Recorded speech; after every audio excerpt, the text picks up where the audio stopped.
Here, quick. All right, we are Ian, now. Stop saying misogynistic things. Yeah, but don't tell Justin.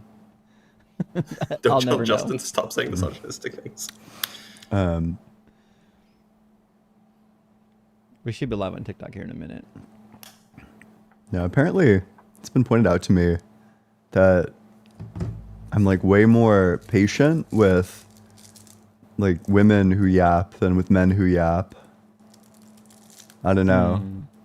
I guess I just feel like uncomfortable like yelling at a woman, so I don't know. Get that. I can't believe you're so sexist, Ian. Treating women as if they can't handle being yelled at. Sometimes I wonder. Now we are live on TikTok. Oh, okay. And we're live everywhere now, friends. Very well. Hey, welcome in, everybody. We're glad to have you here. It's another Sunday morning with the Unapologetic show, and the whole team is here. So we're excited. If you're watching on YouTube, you too can join in the conversation. All you got to do is go to the link on the screen, tiny.cc/UA guest. And if you're watching on TikTok, all you got to do is hit that guest request button. And in fact, I'm about to hit the guest request button right now and join Ian on screen before I forget. Joining right now. Bada bing, bada boom. Oh God, my lighting's so bad in this room. It's okay. I look like I'm a strawberry. Yeah, low key. All right, what if I did? Is that any better? No. What if I did? Is that any better? No, I'm just. It's. You know what? I'm just gonna go shut off the lights in this room.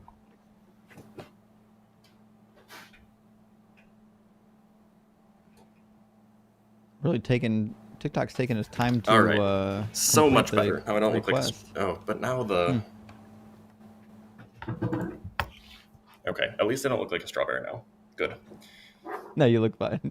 You look great. I'm just using natural lighting coming in from the 8 a.m. gloomy window outside of Northern California. I do not know why, but my phone says I'm connected, but TikTok Studio says I'm not connected, which is really dumb. Just disconnect real quick and reconnect. TikTok Studio is an absolute mess. It's just a train wreck. It's fine. Honestly, you know... Now all three are connected. It's kind of nice that TikTok has its own streaming software so that you don't have to learn to integrate all of the other stuff. I actually kind of appreciate that. I wish they would just integrate it well enough with OBS that you can stream everything from OBS, but then they would take away your ability to do guests. Yeah. Right. Oh, well.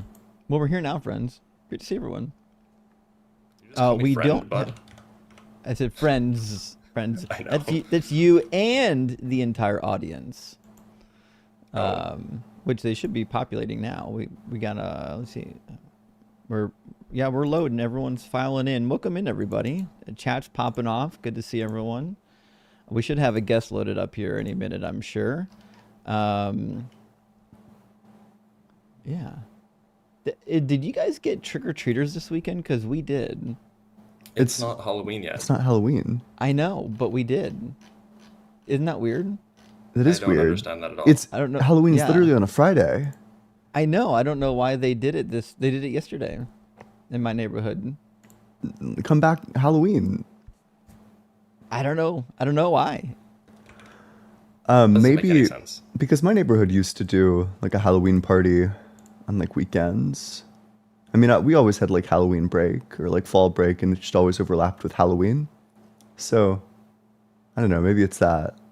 Maybe still a bit strange. Yeah. I think I see why they did it. Apparently, my town has a big Halloween event scheduled for all the kids at the zoo on actual Halloween. Maybe they're trying to make it so that all the kids actually go to that. So they put Halloween on this weekend. Trick or treating. Like, stupid. Is Halloween like an official town thing for you?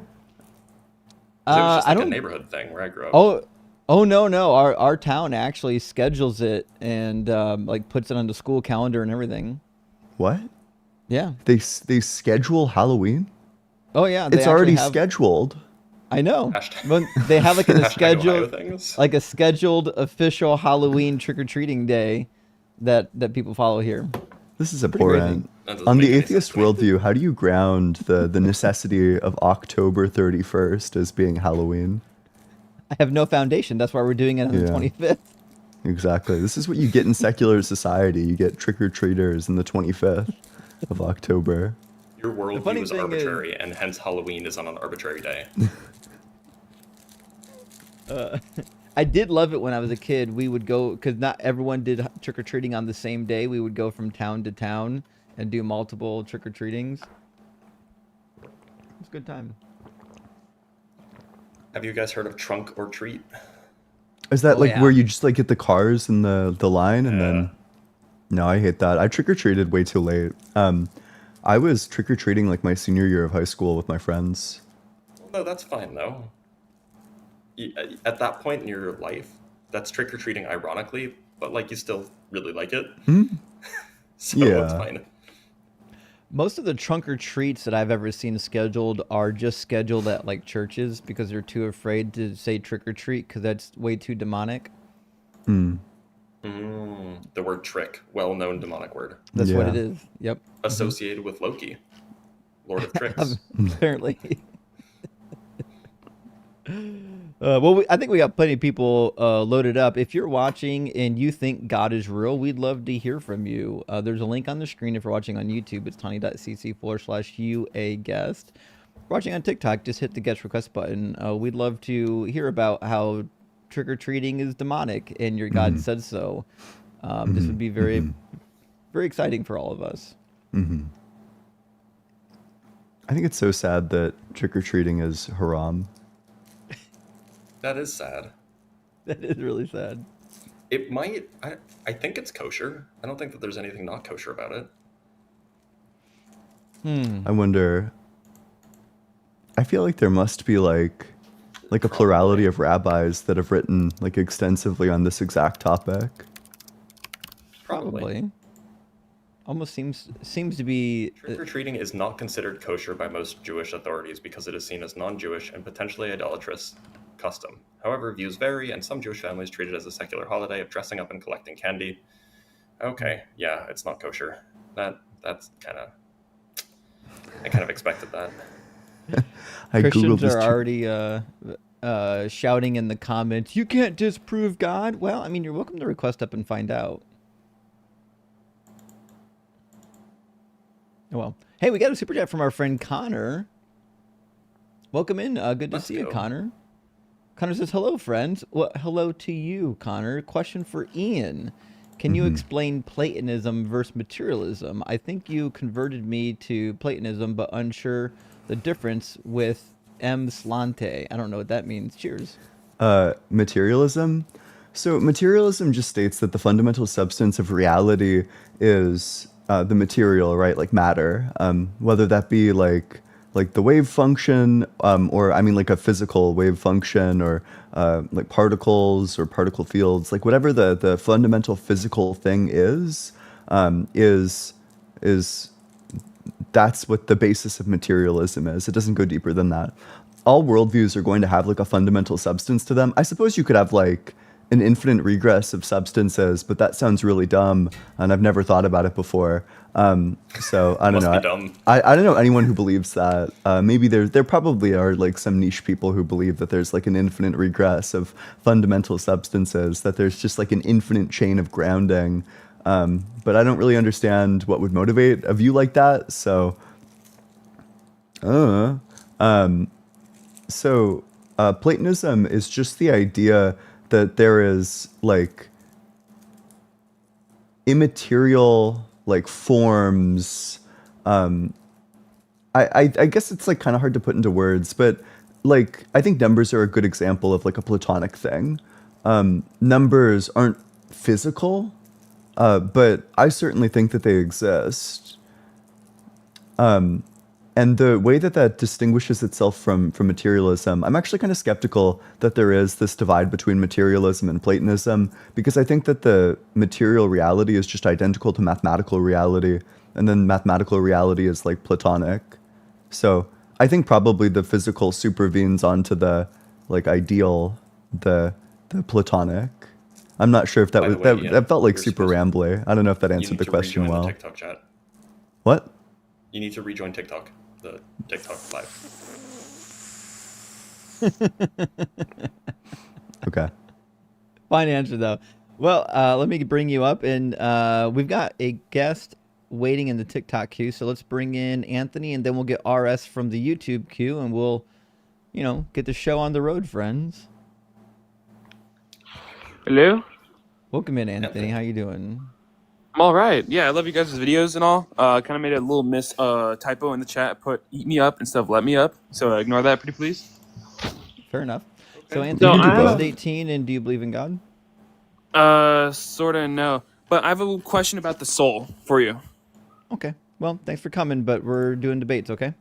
All right, we'll bring in RS from the YouTube queue, and we'll now we'll get the show going. RS, how you doing? Yeah, I can hear Yeah, we you. can. RS, are Okay. you at least 18, and do I you am. believe in God? I do. Okay, I've, and which God do you believe in? I believe in the God of the Bible. Okay, so you're a Christian. Okay. Dope. So what would be the greatest evidence or the best argument for the Bible God being real? Um, I like. I usually take different routes, but for this one, I feel like defending the existence of conscience, the fact that I'm conscient, sentient, whatever, that I'm aware of my existence, is fairly compelling. But I mean, would you agree that that's like physical? I think it's grounded in physical processes, but I can't explain awareness just through physical processes. Why not? I wouldn't say that a computer is aware. It's just a Sure. series of switches. Yeah, I totally agree with that. Like, I don't think a computer is aware. But why would I think that it's like literally impossible for a computer to ever like gain awareness? Because awareness is not something that I think is reducible to a physical process. Like, Okay. yeah. Do you think that what you're aware of would be different if you were traveling at close to the speed of light and experiencing like time dilation? I don't know. I'm not studied in that. Well, physics would tell you yes. So it's kind of weird that your awareness follows laws of physics. If it's not physical, why would it follow laws of physics? Maybe grounded in physics, but not like. Think of it like a battery powering a watch. The watch is telling the time. The battery's not telling the time, but the watch doesn't function without the battery. I'm not sure what the analogy maps onto. I'm sorry, Blitzko. So the physical I'm really processes that are responsible for conscience aren't the consciousness itself, but the consciousness I'm really relies on it. confused here. Like, what makes humans, say, and perhaps higher order mammals or something like this, like orcas and dolphins and chimpanzees or something, what makes these biological machines special so that they can have awareness, but computers, silicon machines, can't have awareness? Well, I think that's part of the reason why I think there's a God. That we don't have. So does the that god answer. just prefer carbon over silicon? No, it's not so much about the medium. It's more so about the existence of awareness, and it's not explainable because you asked the question, what's the difference between a computer or carbon-based life forms? Well, in defining or finding something to help bring about conscience, I don't think there is an answer. I think it's something separate. Look, what I'm asking is like, why is it that, so presumably you think that this god exists and imposes or grants awareness or consciousness or something to some biological organisms. Okay. Is that roughly your view? Yeah, sounds fair. So why doesn't this divine being grant consciousness to silicon machines? I don't know. Could it? I guess theoretically, I don't see a logical contradiction. It just because it just seems arbitrary. Like it's like this organ or this divine being just prefers carbon-based chemistry rather than silicon-based chemistry. Why would that be evidence against a god? My evidence is that I'm conscience. not saying it is. I'm just trying to understand. Like it seems pretty ad hoc. It seems like pretty completely random, arbitrary, if you will. Yeah. Like why these specific arrangements of atoms and not those specific arrangements of atoms. Also, to be clear, we're not giving right now, right this second, we're not giving evidence against God's existence. We're responding to your evidence in favor of God's existence. But I don't see how it's a refutation at all. Look, I'm just trying to establish, or I'm just trying to figure out whether or not the reasoning, like if this God exists, it just seems like it's making an arbitrary decision. Well, to us maybe. We don't necessarily have the means to determine the mechanism for decision making for why we have. So you would say that if this God existed, that God could grant a computer consciousness. I guess, without knowing the ins and outs of the workings, metaphysics of God, I could say there's no logical contradiction for that to be a possibility. As far So as then I'm it aware. seems like. So then why did you say earlier that like a computer can't have awareness? Well, I don't think a computer has awareness because I can't explain. Maybe they don't now. Do you think that a computer could have awareness? I don't think so. But you just said that God could grant a computer awareness. Yeah, so these are different types of could. Well, I mean, like, is it possible? So is it possible in this current world? I don't think so. God could not grant a computer awareness in this world. God is powerful enough to grant a computer awareness in this world. But God could grant a computer awareness in this world. He could in the sense that he's powerful enough, but not could in the sense that I don't think he would, but I can't say that for certain, of course. So then it is possible in this world for a computer to have consciousness. But we are distinguishing between types of possibility. One is I'm just asking, possibility. is there a contradiction in this? Is there a contradiction in this world for a computer having consciousness? Let's say no. Okay. I just wanted to make sure that we were being consistent, and that's fine. So then, why was your initial gut reaction that a computer is just switches, it can't have awareness, or it can't have consciousness? Because switches are not sufficient to explain consciousness. Okay, but that's irrelevant in your view. Whether or not it's just switches or whether or not it's, neurons, that's irrelevant to whether or not it can have consciousness. Exactly, yes. That's why I think there should be a separate. So then why power. point out the business with switches at all? Switches doesn't refer necessarily just to silicon. It refers also to neurons. It's anything that we, But if it's irrelevant, what the makeup or what the mechanisms by which an organism or which some object does computations, why bring it up? It seems like you could have just said, well, anything could have consciousness. An electron could have consciousness. No, I don't think that's what I'm saying. I'm not sure what you're getting at. What I'm getting at is that it seems like the God that you believe in, if the evidence for the God that you believe in is that humans have consciousness, then the God that you believe in is making arbitrary choices. I don't know why that's the conclusion. There is no I don't reason. think that conclusion follows.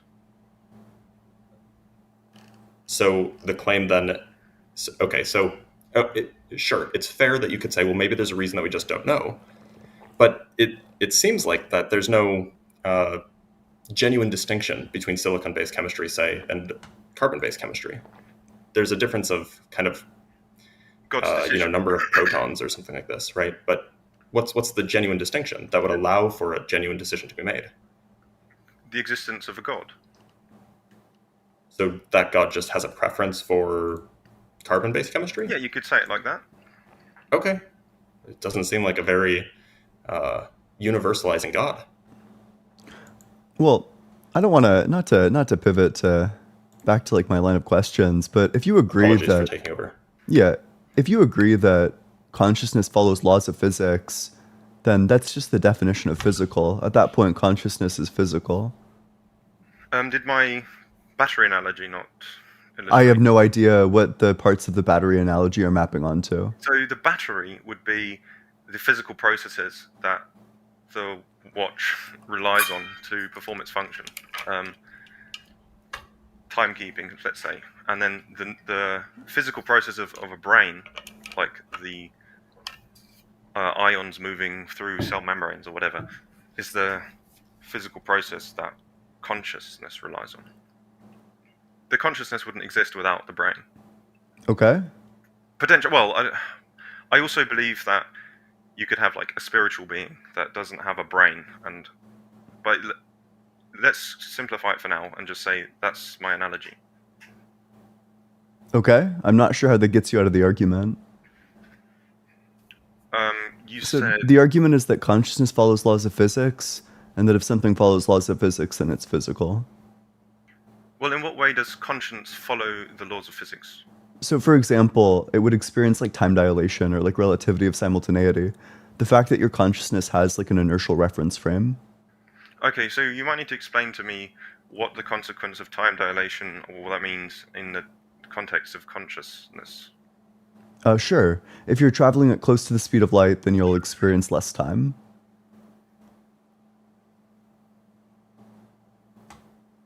So, conscious could maybe be bound by time and not be like material, if that makes sense. Is my definition of material maybe not the correct one? Like not And a Blitz would know way more about this, but Blitz, isn't everything that's in time also in space? Yeah, that's probably a correct statement. So then it would follow from that that consciousness is spatially located. So, but that's only because I don't know much about this, right? But I presume that in the way that we describe the world around us, time and space are like these connected objects.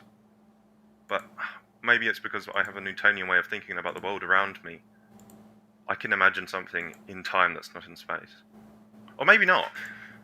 Maybe not. Maybe, no, I don't know. I don't know about that. I think God I think has... you'll have a hard time imagining anything that's not in space. Yeah. Well, I don't think my imagination is in space, if that makes sense. Like, I can picture a reality that isn't in the real space of the universe. Well, it might not be in the space of our universe, but you're picturing something, presumably visually. That's what picturing means. And that means that it has some shape, and shapes exist in space. Some kind of space.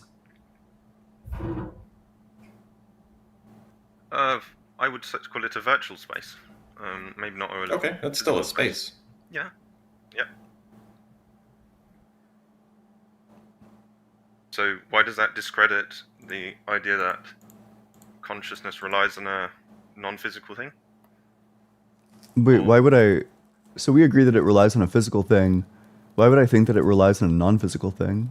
Because I don't think the physical things are sufficient to explain consciousness. Right, What but would be your you- justification for that? Exactly. Well, You would have to support that premise first. That not just that like we don't know it right now, but like it's literally not possible that we could never reduce this to the physical. Yeah, so I guess I could just reduce it, or say I'm using a Bayesian inference or whatever. It's not a outright logical problem of consciousness. But what's the evidence? Like in order to make a Bayesian inference, you would need some sort of evidence. Any physical process that I observe, I cannot use to explain consciousness. Like out of the... That just sounds like it's a reassertion of the thing that you're trying to prove. Yeah. Yeah, my observation is in line with my conclusion. Your observation is filtered through your conclusion, right?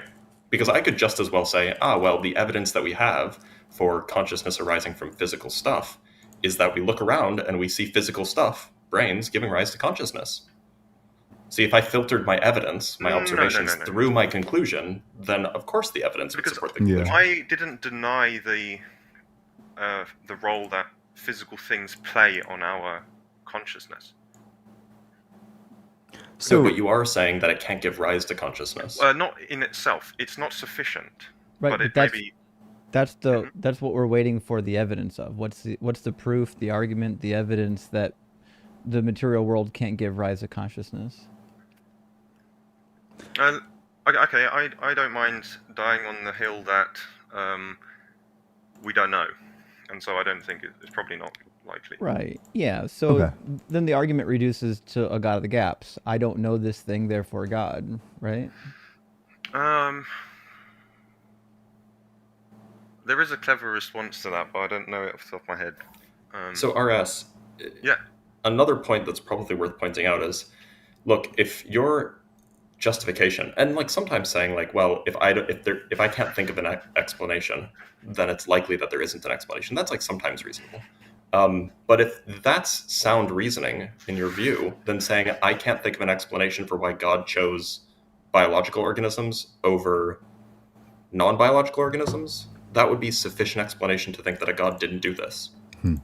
Also, if you want some like good real deal Bayesian evidence, the only types of things that we see interacting with material things are other material things.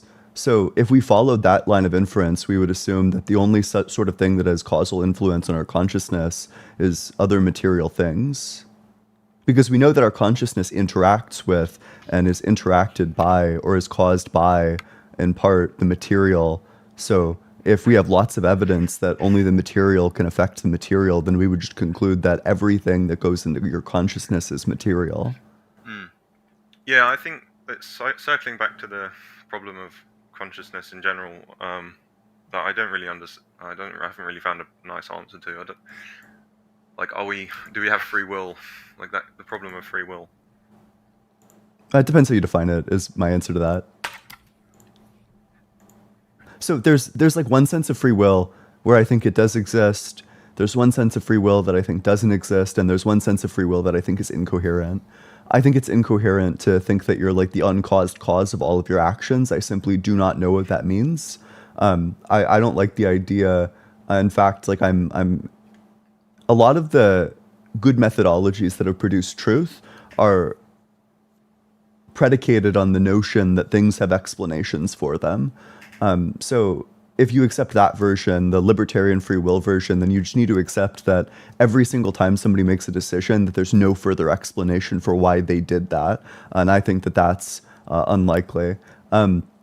There's one version, which is that you have the ability to do otherwise. I'm a necessitarian, so I don't believe in that. And then there's the version of free will that's like, free will is just your brain is the proximate cause of all of your actions. And I believe that that's true, even though your brain is influenced by, the environment, by previous actions, by memories, by all of that, by its dispositions, etc. Your brain is still the producer of your intentional actions. I wonder if you could, instead of saying the brain, just say like this non-physical consciousness is the proximal cause of all your actions. I don't think that consciousness is non-physical is the problem. Didn't we at some point talk about artificial intelligence, and is artificial intelligence sentient? Like, will it ever become sentient? Then you run into like a problem of, I don't know. I think it's absurd for an artificial intelligence to actually be sentient, like to know it exists. No, that's what racists said about people of color. I don't think it's quite the same. What's the difference? Just saying. What Are is you the difference? robophobic? What does that mean? Damn, Dr. Scared Blitz of? is trying to get canceled. I disavow, by the way.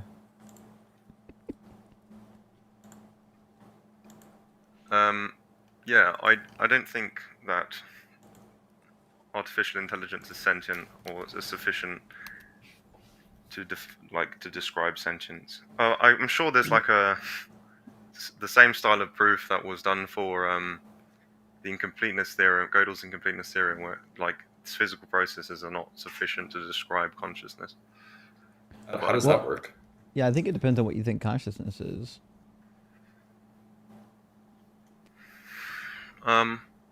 Awareness, I guess. Yeah. But what does that mean? I don't know. Awareness is being able to know about yourself, right? Yeah, so I would almost go so far as to define it as something separate from the physical existence. But I again, find why? This becomes circular again. Because how else would you define it? How can you have consciousness? I just gave it to you. It's the awareness of the self, self-aware. So is the consciousness a physical thing? That's Yeah. So there is a sense in which you could say that like a computer program is not physical, right? If you're running Microsoft Word, there's like a thing appearing on your screen, but that thing is not Microsoft Word. But also the box, like the computer box, is also not Microsoft Word. So in that sense, like Microsoft Word isn't physical. There's not like an object you can point to in the world that is Microsoft Word. But what is happening is that you have some process kind of being represented on the substrate of something physical. But no one would ever say that Microsoft Word is immaterial, right? That would be kind of delusional, right? or solely immaterial. I would be leaning towards Microsoft Word as a phenomena which relies on the physical processes of the box that is the computer. Sure. The box isn't the Microsoft Word or whatever. I think that's leaning towards my position, where consciousness isn't the brain. Okay, but if Consciousness relies that's on your the view, brain. then there's no reason. Even if you think that consciousness is immaterial in that sense, then there's no reason to think that computers could never achieve that. Yeah, I get to be. In which case, you wouldn't need a divine being in order to cause it, right?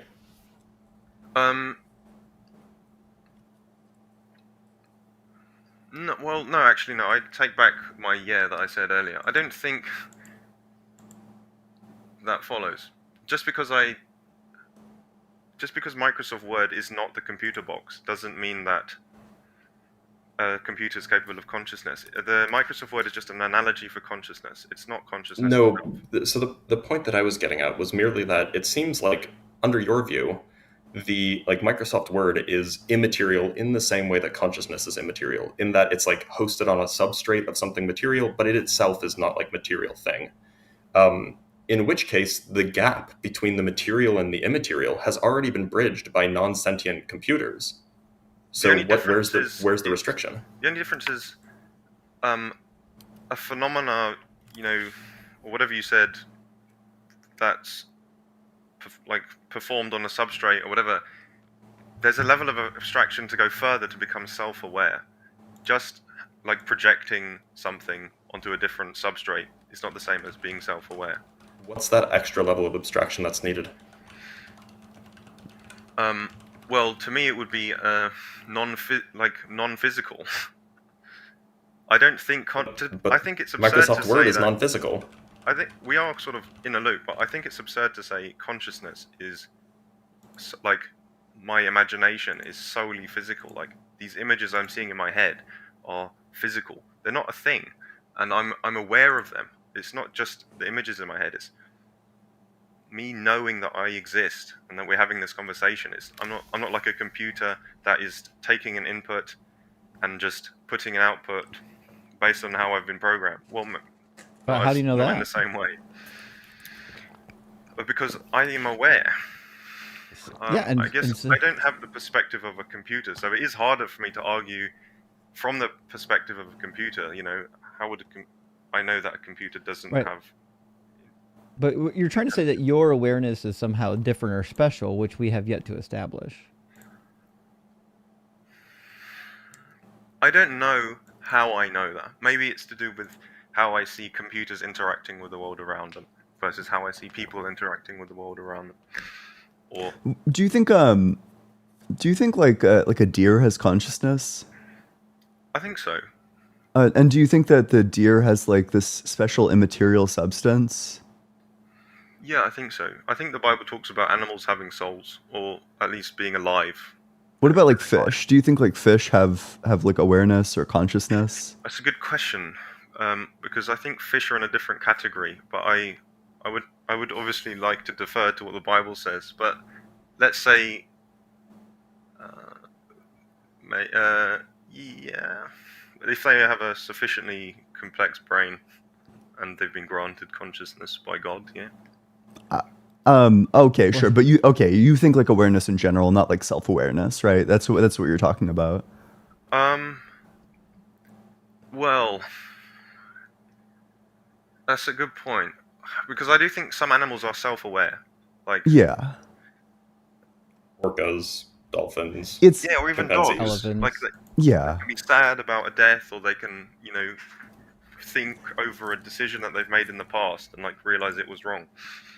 If like a large part of our awareness comes from this immaterial substance, this immaterial realm, then it's very strange to me that differences in the material brain correspond so heavily to differences in awareness, or that when you change the material brain, you change the ability to have awareness of certain things, or like even an imagination.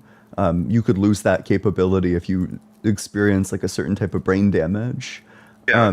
If it doesn't reduce to the brain, it's very strange that that's the case. So that is a compelling argument, but I could just I think it goes back to the watch and the battery analogy, where it still relies on a physical thing. Right, but And if a part of the brain goes missing, then you lose that ability to be imaginative or whatever.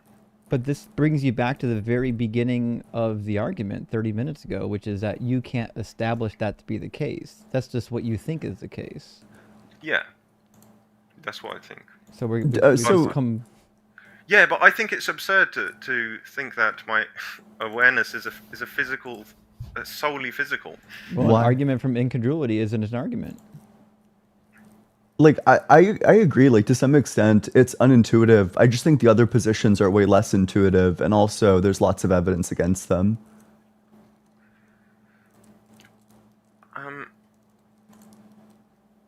You can list them if you like. Yeah, like you're kind of gesturing at like dualism, the idea that there's like the material substance and the immaterial substance. The problem is that every single time, like literally like millions of times a day for each individual, there would be like a leap from the material to the immaterial somehow magically, and then somehow magically the immaterial would leap back to the material.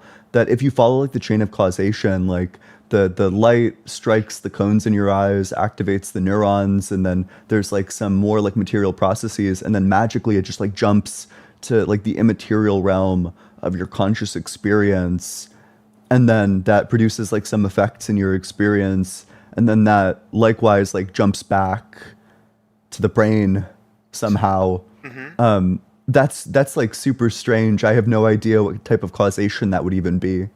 Yeah, that's a good question, because it relies on another ontological commitment, and so now there needs to be a relationship between these different ontologies.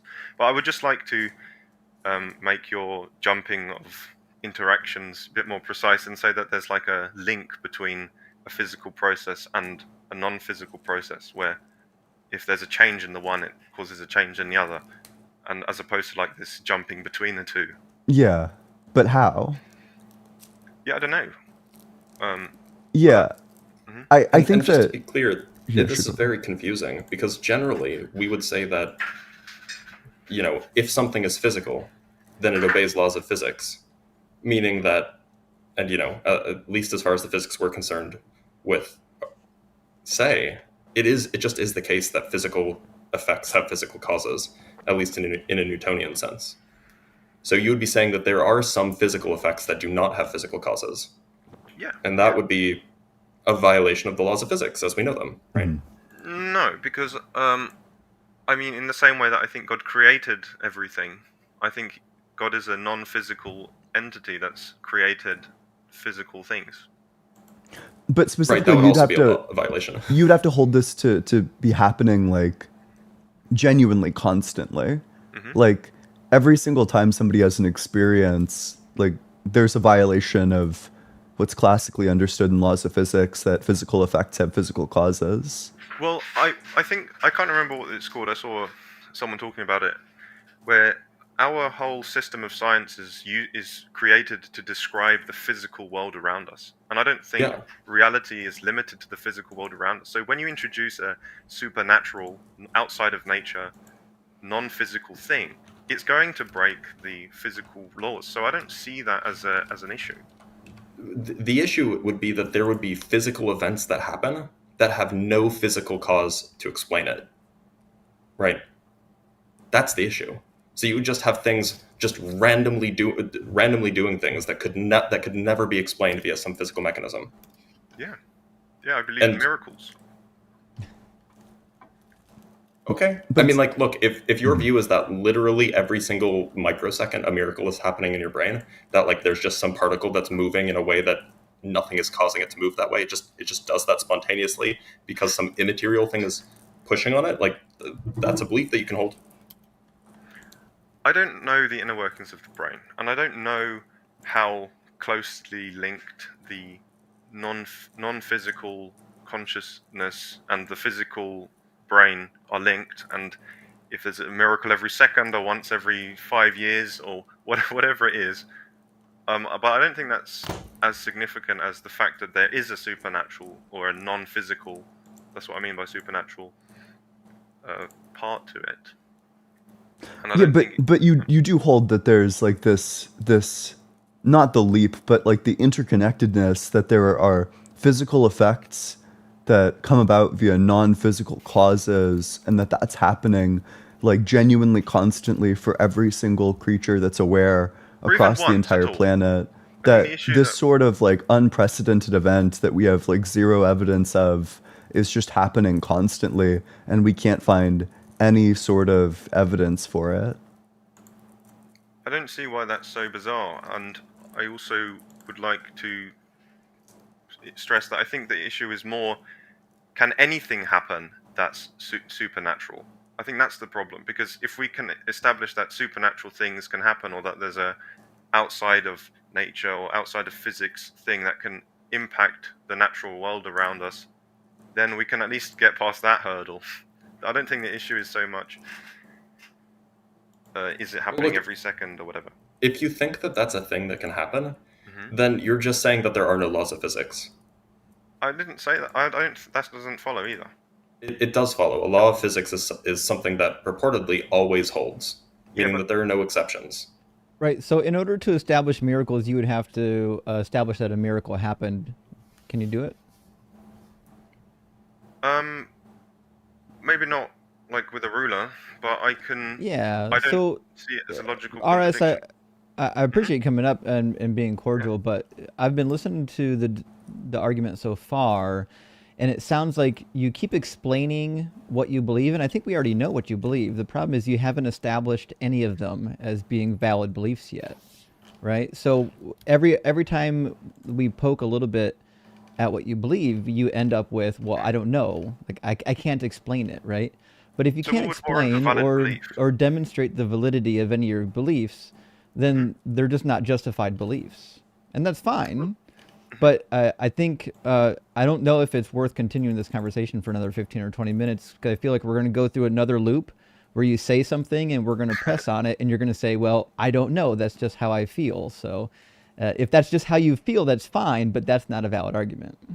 Yeah, I don't mind stopping here, or you can help tell me what would warrant my beliefs being justified, and then You would have to demonstrate that your beliefs are actually valid, like there's evidence for them, and so far you haven't done that.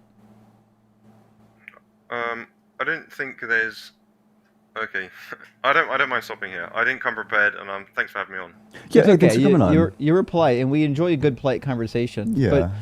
But we would just recommend in the future, like reiterating your belief and saying, "Well, I don't know how it couldn't be another way," is not technically a valid argument. You do need to bring some kind of evidence to say, "Here's my position," and then here's the evidence that shows my position is the most rational. That's kind of what we're looking for, you know?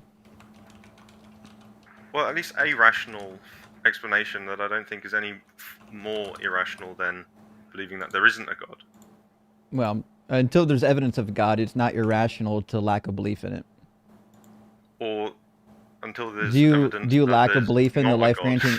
Do you lack a belief in the life granting unicorn? I do lack a belief in the life granting. Do you have any evidence that there's not a life granting unicorn? I don't have anything printed out. So then your lack of belief is basically because you lack evidence. It's not because you have evidence against it, right? So Well, the since there's specific no qualities since about a there's unicorn, like having a RS horn or being RS magical. that I It can't doesn't. prove. You already agreed that magic is real, so it's okay. So the reality is, like the life granting unicorn, like every argument you just laid out for God, I could easily lay out for the life granting unicorn, and they're on equal No, footing. Because not if you quite. don't have to have evidence for either one of them, then you can just believe in anything, right? But anyways, I appreciate you coming up and Yeah. chatting with us, Thanks, and maybe guys. we'll hear from you again in the future. Yep. Cool. See you later. Cheers. It was nice stuff. Had a nice accent too, guys. Thanks for being here. We're off to a start. We're gonna grab a couple of super chats and we'll get our next guest pulled in. Cascade, thank you for the $2 super chat, my friend. Says you can't disprove God. We can't disprove your God. Actually, I was curious if he was going to get around to talking about the biblical God, since that's his belief, but it looked like he wasn't interested in that, which is fine. C-Bar, thank you for the super chat, says, question for Blitz. Could this donation be considered as a meme coin? I don't know. I don't know what that means. How is it I a don't- meme coin? Yeah, I don't know either. I think a meme coin is typically a Bitcoin that is of little actual value. It's got, C-Bar, it's got value to us. Thank you so much for being here, friend. And Dan, thank you for the $5 super chat, says, I can't tell if RS used ChatGPT, his Philosophy 101 textbook, or the Jordan Peterson text generator to formulate his argument. You know, it could be a combination. At least he was nice, though. We'll give him credit for that. All right, let's grab our next guest. I think next in line was maybe Ruba and then Arity. Let's grab Ruba.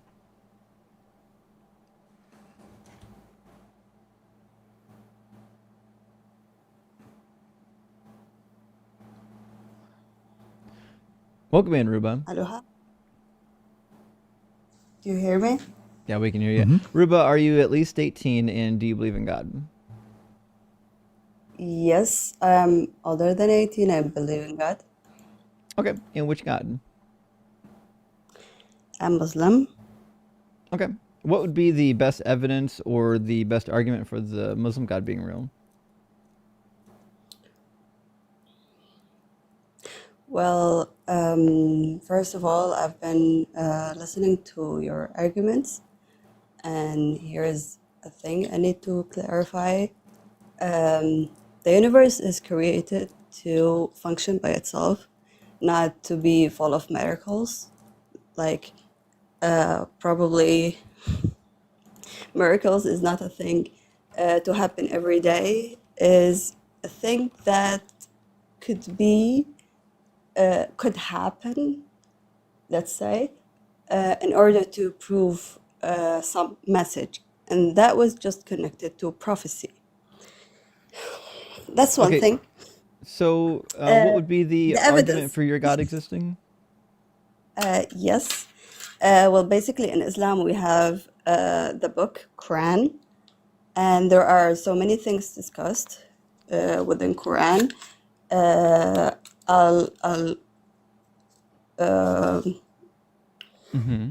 What's one that might convince somebody who Pardon me, doesn't already please. believe in it to believe in it? Again, What's something in the Quran that might convince somebody who doesn't already believe to start believing? so first is the creation of the universe. in a creation. It gets the creation story wrong. It says that the earth is older than the sun in 41, 9 through 12. Or it says that the earth is older than all of the stars, actually, but that's just false. So Who said that? I wouldn't believe in the Quran You- insofar as it's like out of line with science. And I guess like, what would you make of that? How did you come up with this argument? Like this proposal doesn't exist in Quran. Yeah, Did so you in read it? 41, 9 through 12, it describes the process of Allah going through the steps of creating the earth.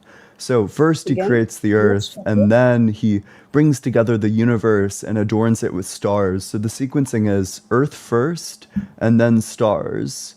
So it's saying that the earth is older than all of the stars, but that's just false. Lots of stars are way older than the earth. Well, I've been always reading Quran, and I've never come across such belief. I I can read always the verse believe if you'd like. Can you mention to me the chapter and the verse? Absolutely, yeah. This is 41, 9 through 12. Ask them, O prophet, how can you disbelieve in the one who created the earth in 2 days? And how can you set up equals with him, that is Lord of all worlds? He placed on the earth firm mountains, standing high, showered by his blessings upon it, and ordained all its means of sustenance, totaling 4 days exactly for all who ask. Then he turned towards the heavens when it was still like smoke, saying to it and to the earth, submit willingly or unwillingly. They both responded, we submit willingly. So he formed the heaven into 7 heavens in 2 days, assigning to each its mandate, and we adorned the lowest heaven with stars like lamps for beauty and for protection. That is the design of the all-knowing, or of the almighty all-knowing. So the sequencing there is first the earth, and then No, after it's the not earth, the sequential. stars. It's not sequential, by the way. But It it's is. Doesn't it no. use the word then? Yeah, it does. In 41:11, it uses the word It is then. translation. It is the translation, and we believe in about Quran that actually translation is a human work, and it cannot be as valid as the direct speech from God. So if I So- look up the meaning of this word, it says that it means, I'm not going to be able to pronounce this, maybe thuma, that it means then, afterwards, subsequently, or later. THUMMA is how it's telling me to spell the word in, I don't know what the name of the characters are. Yes. So Thumma doesn't really mean always the sequence of I don't know, existence. So the Quran has the story of creation in different contexts, and most of them are mentioning the creation of the universe, the 7 skies, and then Earth. So It's I not guess the what do you think that word means? Like, what does it mean in this context? Yeah, Ruba, you do speak Arabic, don't you? Yeah, I do. Okay. I mean, is it your native language? Yeah, it is. Okay, so yeah, you should just be able to give us an explanation of what the word means, right? Well, ثم حتى إلى, all of these prepositions in Arabic have the time consequential meaning, and have also the non-time consequential meaning. It doesn't have to be a time consequential, but rather is sometimes indicating the importance and the emphasis. So what's Okay. the definition? So what in this like specific context, what is it saying? So it is saying that Earth, where No, I humans were think what created, Ian is asking is the word more- in this sentence, what function is it serving? Yeah. it is serving the importance of life on Earth. No, the word has a function in Arabic. What function is it serving in the sentence structure that we find it? Yeah, when it says, then he turned towards the heavens when it was still like smoke, saying to it and to the earth, submit willingly or unwillingly. They both responded, we submit willingly. What's the word then doing? Well, I said that the importance here is what's indicated. Right. Give me a minute. But what we're asking about is why is this word in the sentence? Because there's a native Arabic speaker, a friend of ours, who is calling you out right now on this. Ems, what does the word mean? Thumma, in every instance, means Every then. preposition It in does not Arabic mean anything else. would mean different. Could you find a single lexicon that says that thumma doesn't mean after? Sorry. Find a single lexicon that says thumma doesn't mean after. A single one of any age. Why is this talking here? Why is this Because talking here? that's how words work, right? So you're trying to say that the word doesn't mean what the translation actually says. So we're trying to figure out where can we find the alternate translation, because if it's not in any Arabic lexicon, then I'm not sure why we would believe you that it doesn't mean exactly what it says in this particular translation. Well, you have to go deep with the Arabic studyings, and it doesn't have to Right. be in a Quran That's because of that's that. fantastic, because Ems is a native Arabic speaker and he says that you're wrong. And I not actually just have a me. perhaps Scholars of deeper Arabic. question Me that too. I have a deeper question that Let him really just begin. doesn't. Ask me. Yes. Oops. Yeah. So like, I'm looking at these verses, and specifically for 41:11, it says, then he, like, ignore the word then. It says he turned towards the heaven when it was still like smoke, saying to it and to the earth, submit willingly or unwillingly, which makes it sound like the heavens was still like smoke while the earth existed. Otherwise, how could you Yes. address the heavens that was like smoke simultaneously with the earth? That is a And good if the heavens catch. was like smoke, then it wasn't stars. Well, it talks about a. It talks about the creation in stages. If the creation happened in stages, then it was sequential. Yeah, that's how that works. Typically, stage 1 happens before stage 2.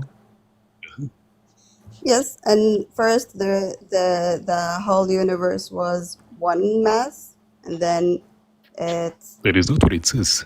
It says that the Earth and the universe are one mass. Can you turn it off, please? Turn what off? I don't know this M's Why? because it keeps mimicking me, and Like that what? that's He's not really, mimicking really. you, he's correcting you. He's a person. Why is it talking like this? Like It? Why what? is it? That's his voice. Him? No, it is talking after me. He's not talking after you, that's his voice. I've known Ems for 2 years, that's how he talks. It sounds like an AI. No, that's his voice. He's He's just got a guy. lots of fucking chest hair, that's why his voice is so deep. But he talks like an AI. Anyways, Well, you don't have to like it, there but is. that's what's happening. That's his voice. Yeah, Ems, would you mind turning the voice off? Maybe turn the voice changer. Maybe lower the setting on the voice changer. Like, that's just his voice. He can't talk some other way. That's how he talks. But how he's talking in the middle whilst I'm talking. This is the problem. Well, you were lying. That's the problem. What did you say? I said you were lying, that's why he said it. So, Look, coming the back point- to the Quran and the broader point is that it seems like all of the context clues suggest that this is actually describing a sequence of events rather than a hierarchy of importance. Okay. Let's It's leave it not alone. just the word then, it's not just the word so, it's the sequence, it's the all of the context surrounding it. Like, we're intelligent people, we can figure out what this is trying to convey, and it's trying to convey that there was a sequence of events. Okay. So there is still another verse in Quran, chapter 21, number 30. Okay, sure, what about it? So this is the translation of it. Do the unbelievers see that the heavens and the earth were joined together, and we split them apart, and we made from water everything living thing. So basically, it's talking that it was a huge mess. Well, yeah, but lots of And- ancient cosmologies had this. Babylonian cosmology had it as one mass, and then it was split apart by Marduk. What is Marduk? He's a Babylonian. Isn't he a deity. dog? I think that's Marmaduke. We're gonna keep. Isn't Yeah. that a spread that's like jelly? So- No, you're thinking about marmalade. Oh, Oh, I mean, this is just stock ancient Near Eastern cosmological imagery.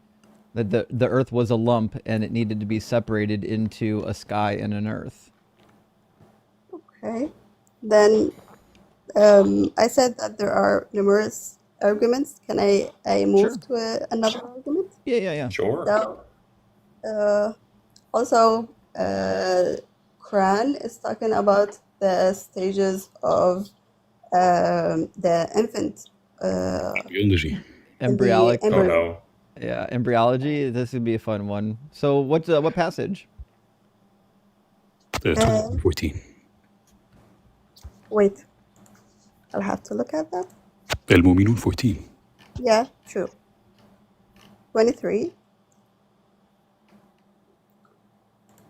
Oh, it's not 14. 23:14. Yes, 23, it is 14. 14. Yeah. It I don't know why it this is the begins one at that they like to 13 and bring up. ends at 14. Because the reason is most people have not studied embryology, so it is easy to just like fool them with it.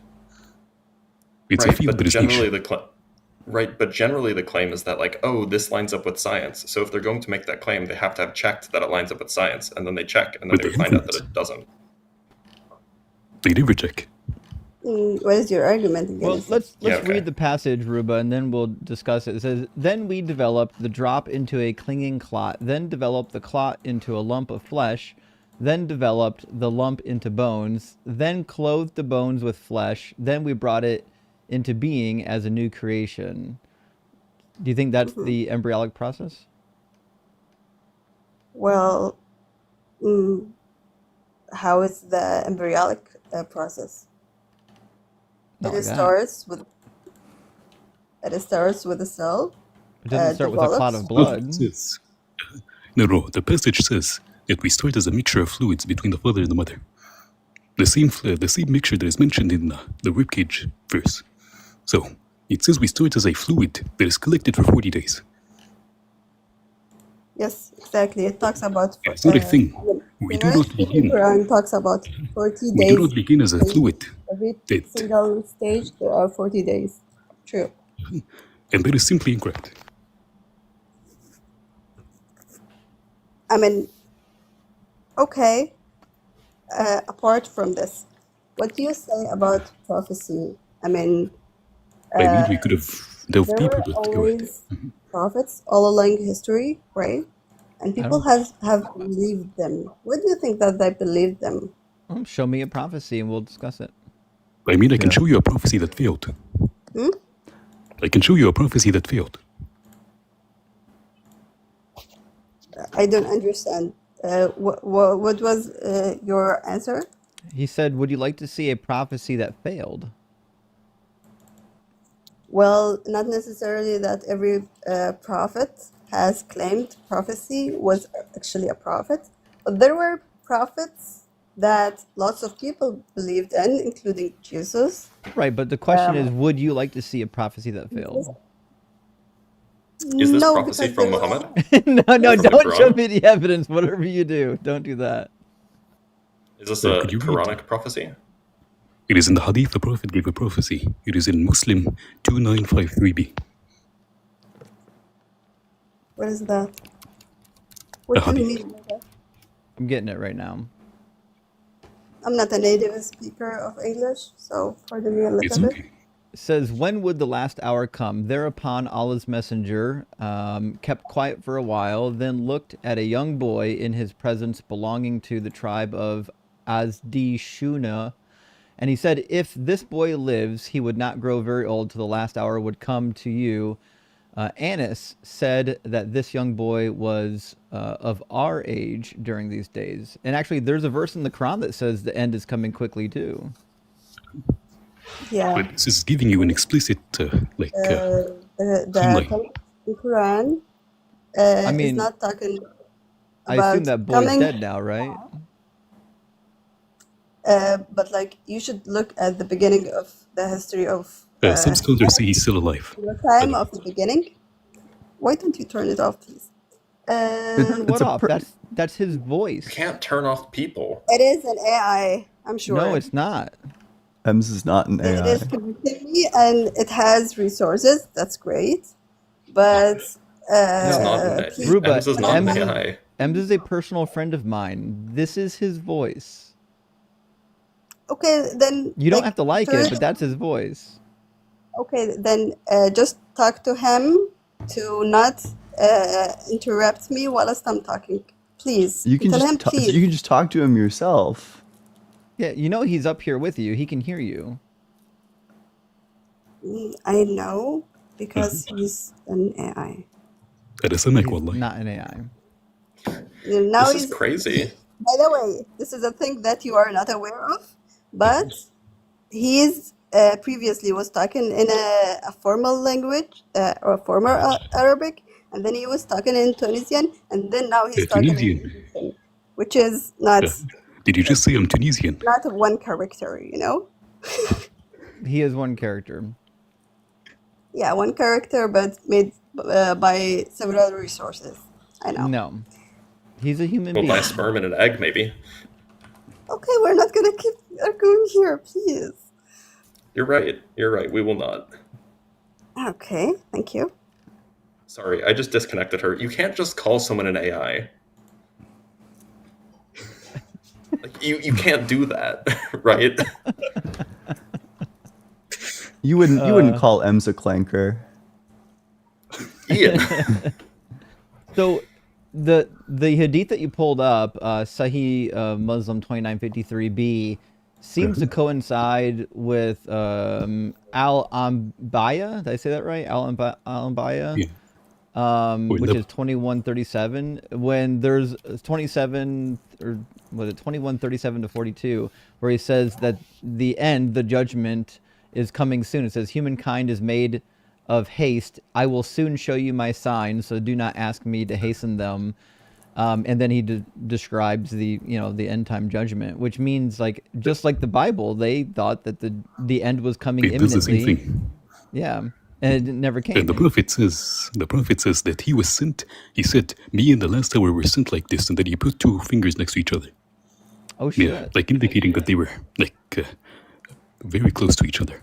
But anyways, thank you for having me up, and I guess I'm an AI. So bye bye. Yeah. M6, thanks for the robo support. I appreciate that.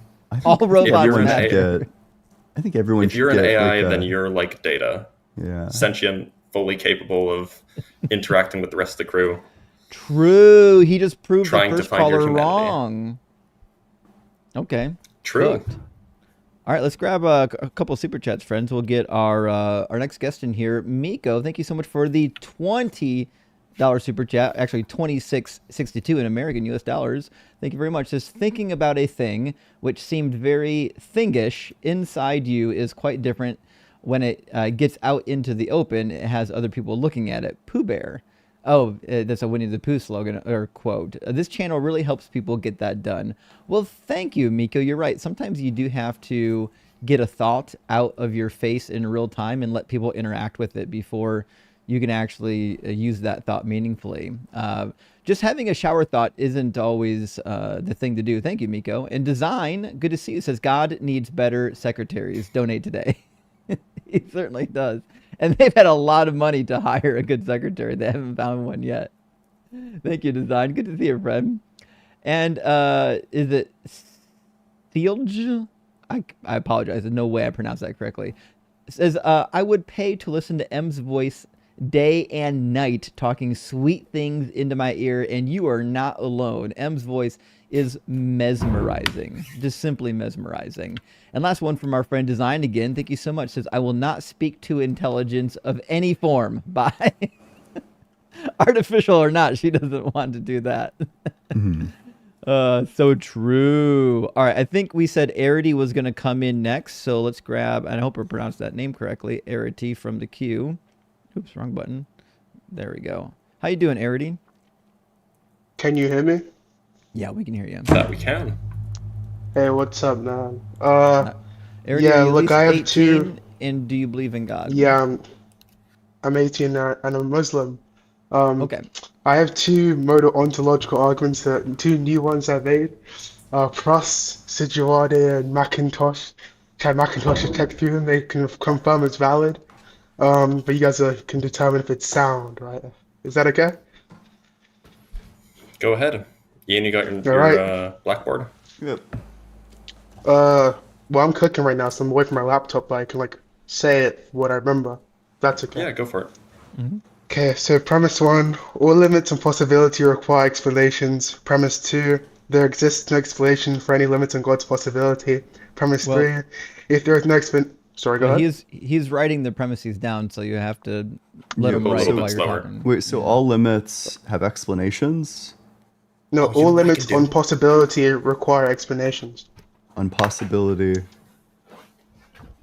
require Require explanations. explanations, yeah. Sure. Yes, Ashley. Okay. Is that okay, sir? Let's just go through the entire argument. Yeah, premise two, there exists no explanation for any limit on God's possibility.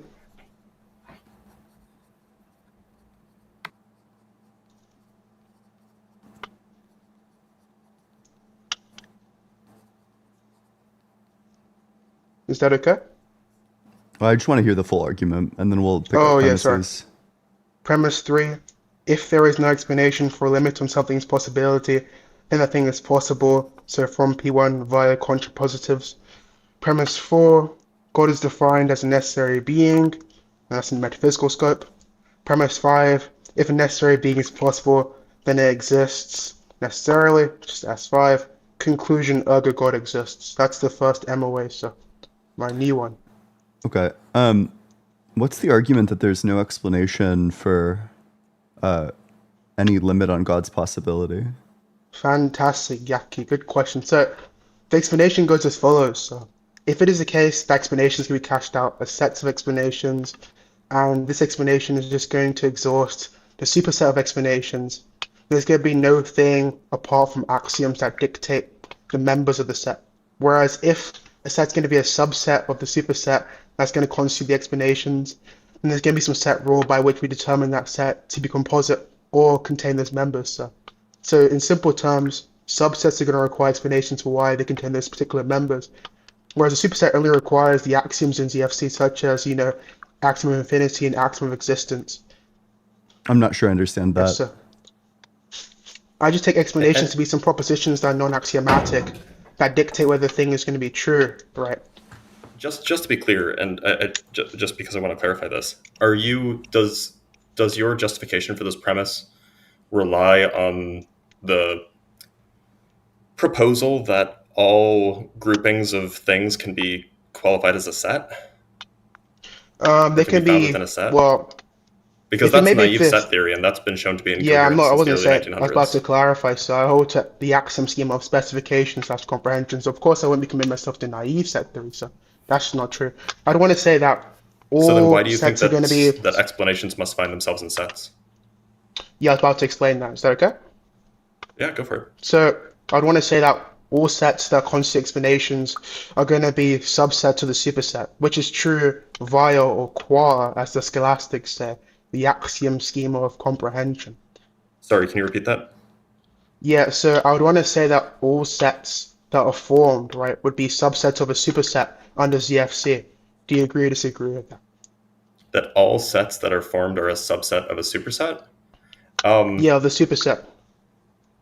Apart from obviously you the run superset you that's run into some derived from the serious axiom of trouble there infinity. because a superset is a type of set, right? I was literally just Gosh, I might just clarify that. I said that apart from the set that's derived directly from the axiom of infinity, which is the superset. Okay, so you're just defining a set containing all sets except itself? No, that's not what we're doing. Well, so then what is the superset?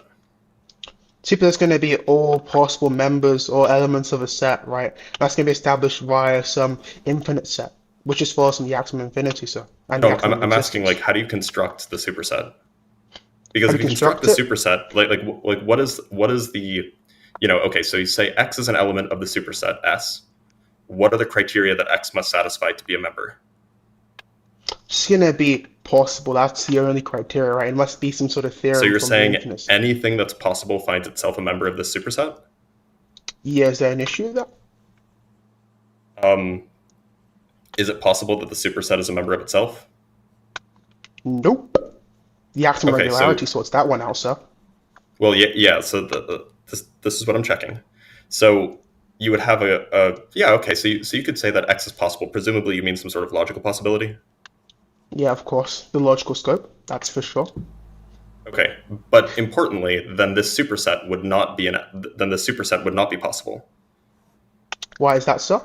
because it's not an element of itself. Yeah, so I can clarify that, sir, if you'd like, sir. Please. Yeah, so you want to say that for any x, if x is logically possible, then x is merely going to be some derivation from the classical laws of logic. And as I'm a logicist, right, which believes that mathematics, including the CFC, is reducible to these classical laws, I'd want to say that everything within the set, apart from one element, are going to be possible, right? So I'm not saying there's some Sorry, coextensive logic. I I'm not didn't hear saying you. Everything that's set apart from what? I can just make it simpler if you'd like, sir. Well, you don't have to. I just didn't hear you.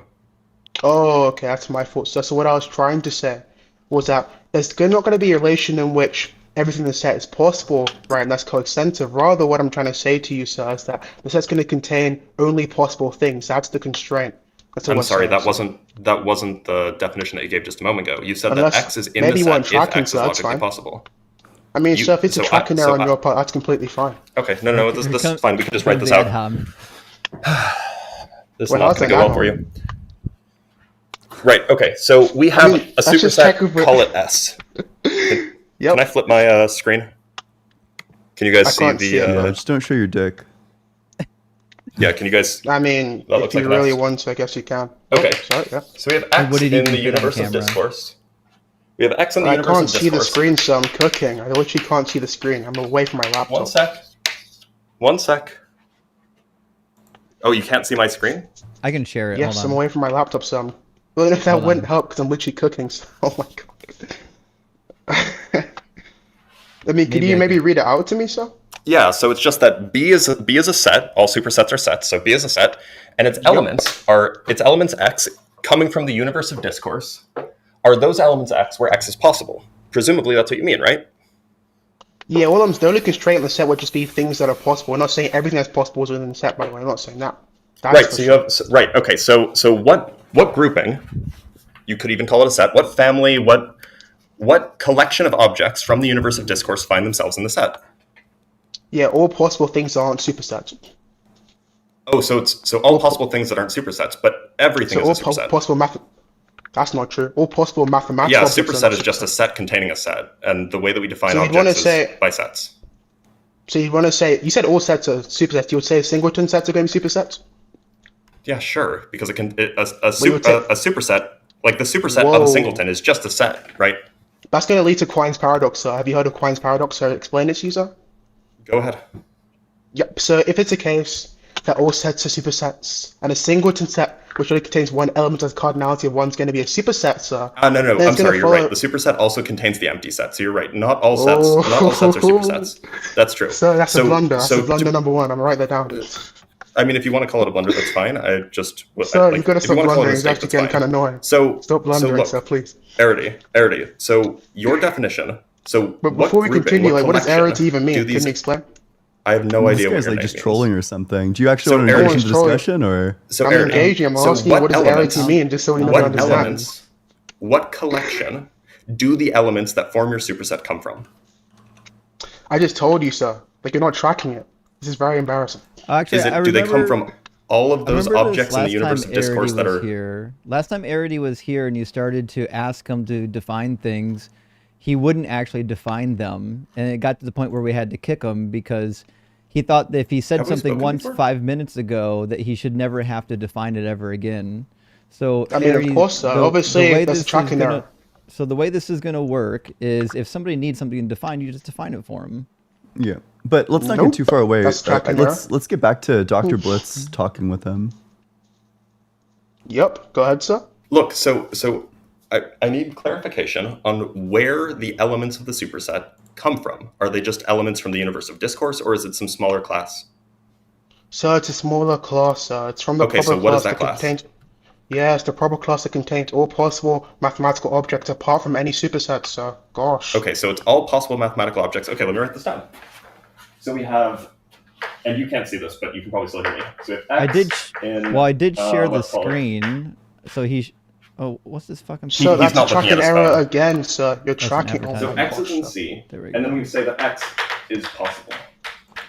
And C is the set of, you said C is the set of logically possible things that are not supersets? Is that the plan? Sir, and you're just, yes, that's what I said, sir. Okay, I'm just writing it down, don't worry. C is X in the universe of discourse, where X is not a superset, and X is possible. Well, I guess we don't need the X is possible here. Yeah, so it's just And you X understand is how not a superset, arity, right? and so you understand how arity is going to come into play here, right, sir? Okay, so we have elements of the universe of discourse that are not supersets. So I was literally Is saying that that, but yes. is that class a set? So I was going to clarify that, sir. Can I clarify or what? I'm asking a question. I want clarification. Yeah, I was going to say that obviously the arity is going to come into play here. That's how we're going to solve that issue of arity. So now, do you know what I have no arity idea is what that before word continue? means. That's not a standard So word. obviously, oh my It's not lord, a obviously standard word arity is a standard word in logic, in formal sir. set theory. Look, all arity means is just the amount of arguments some function or operator or relation takes in or refers to. So it's very simple stuff, sir. I mean, are you LARPing, sir? Are you some sort of LARP? Do you want to make the argument? What argument, sir? I've already given you an argument. What he wants Okay. to do Then do you is want to use words do you want that to normal explain people and answer don't my know to question? make himself feel smart. That's what he wants to do. So Do you look, wanna- I've already do you wanna answer my explained to you the question? relevance of arity. I'm saying the set's going to contain n amount of arity given the amount of things it's quantified. It's real simple stuff, sir.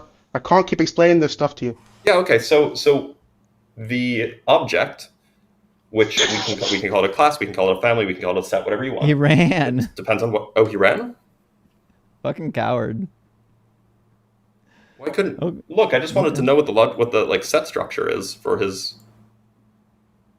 Yeah, what he Bro, wanted can to you- do was Argument. use a bunch of Philbro words and not actually dissect the argument to see if it was sound and valid. He wanted to what we call baffle him with bullshit. That's what he wanted Well, to do. it does sound like he's like read up on quite a bit. I can't imagine reading this much and then what's fun is to go and like, I don't know, just like try to fucking like word salad. Oh well.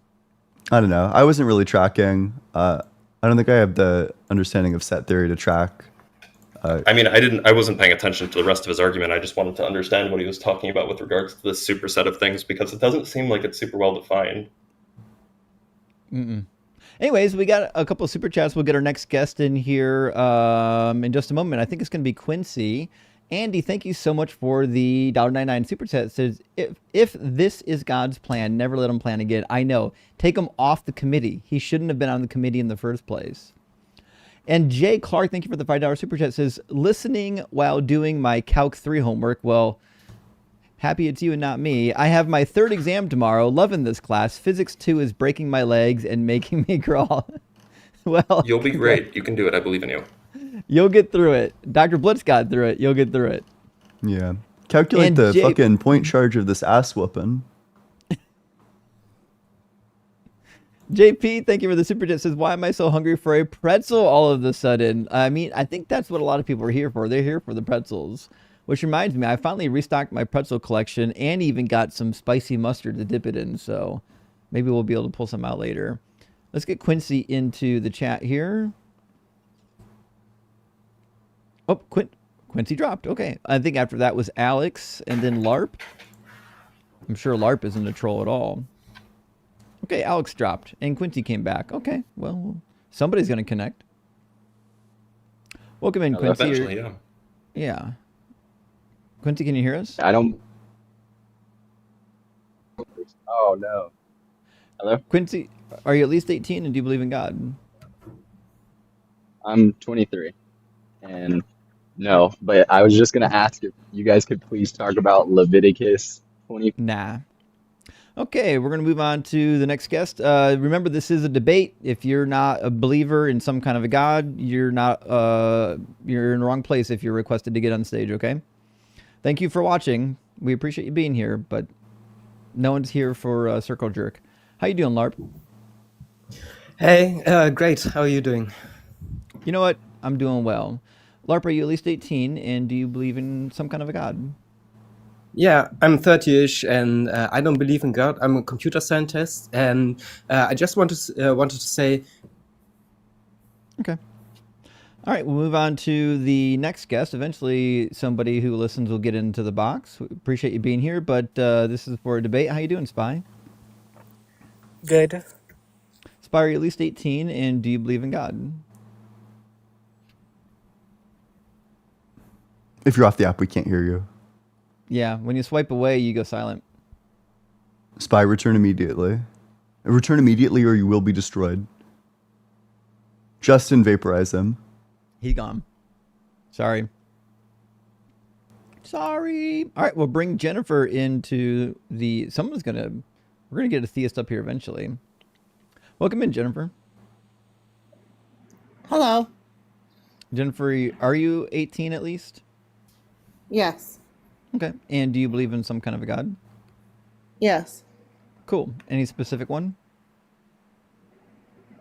I'm right now at a stage where I just believe in a creator, not Okay. necessarily any religious figure or actor. Okay, so like a generic god, that's fine. And just one of them or multiples? I'm not quite sure yet. I've had a huge journey and I'm kind of settling in that there just is a source.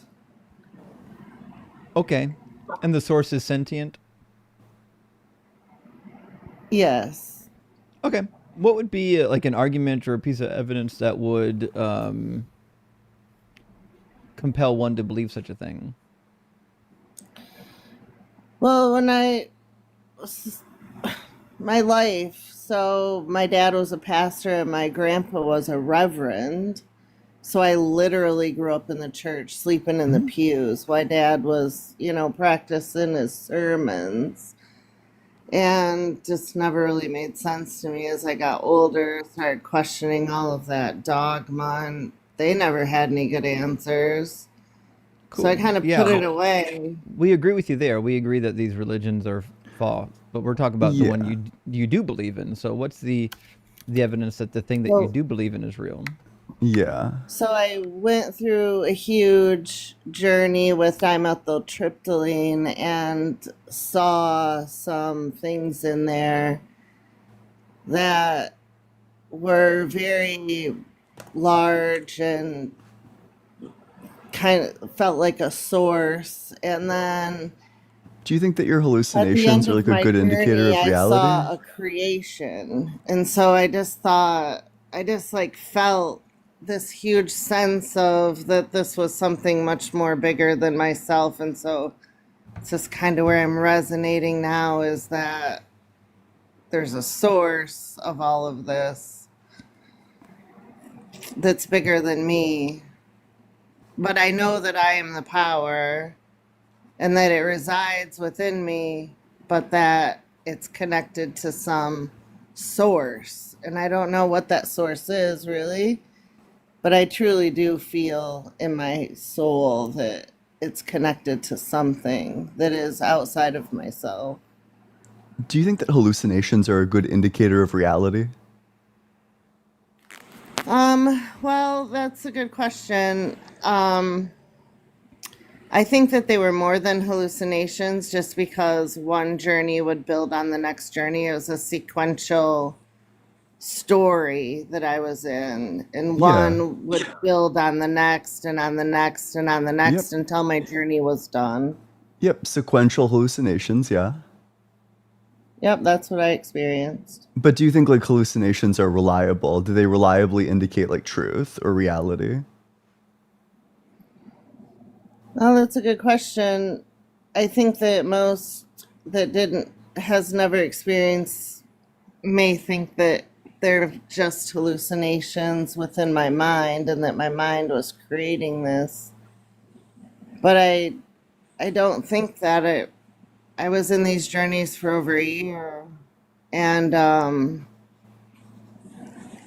there was something bigger than me in there, and they would come to me and tell me I mean, things about that's myself. that happens in dreams and hallucinations as well. I guess what we're trying to figure out is what would be the evidence that would demonstrate that this is anything more than a hallucination, other than how it made you feel, because dreams and hallucinations make you feel things too.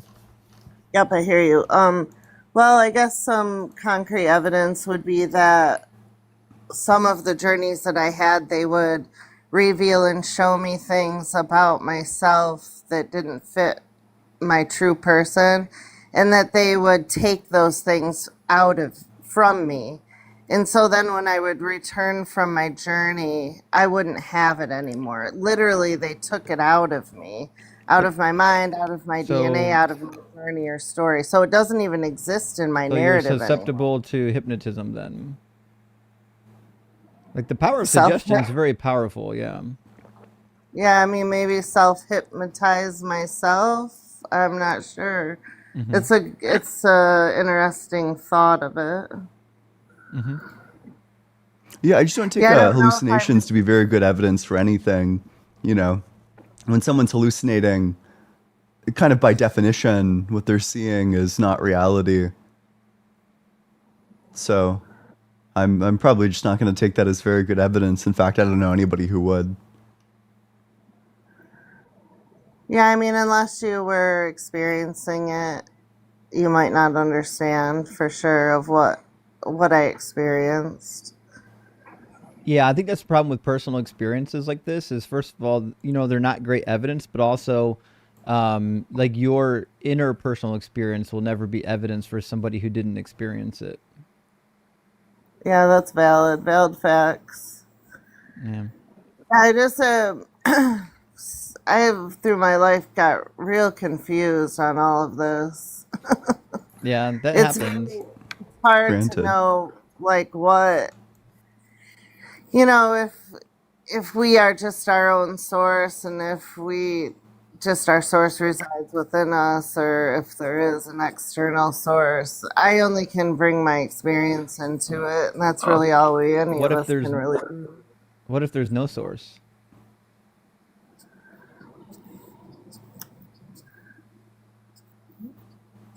Yeah, that's a hard one. I think for all people, humans, that there's nothing beyond themselves.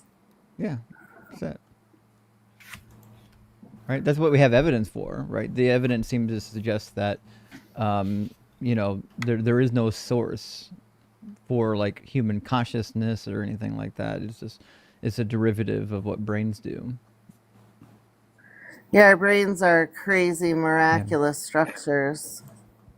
But listen, Jennifer, you've been really nice. It was good to hear from you. We wish the best for you. But I think we're going to move on to someone who's got a more firm belief that wants to come up and debate and shout at us. Yeah, sure, I understand. Thank you. Okay. Cheers. Have a good one. Thanks for being here, Jennifer. She was sweet.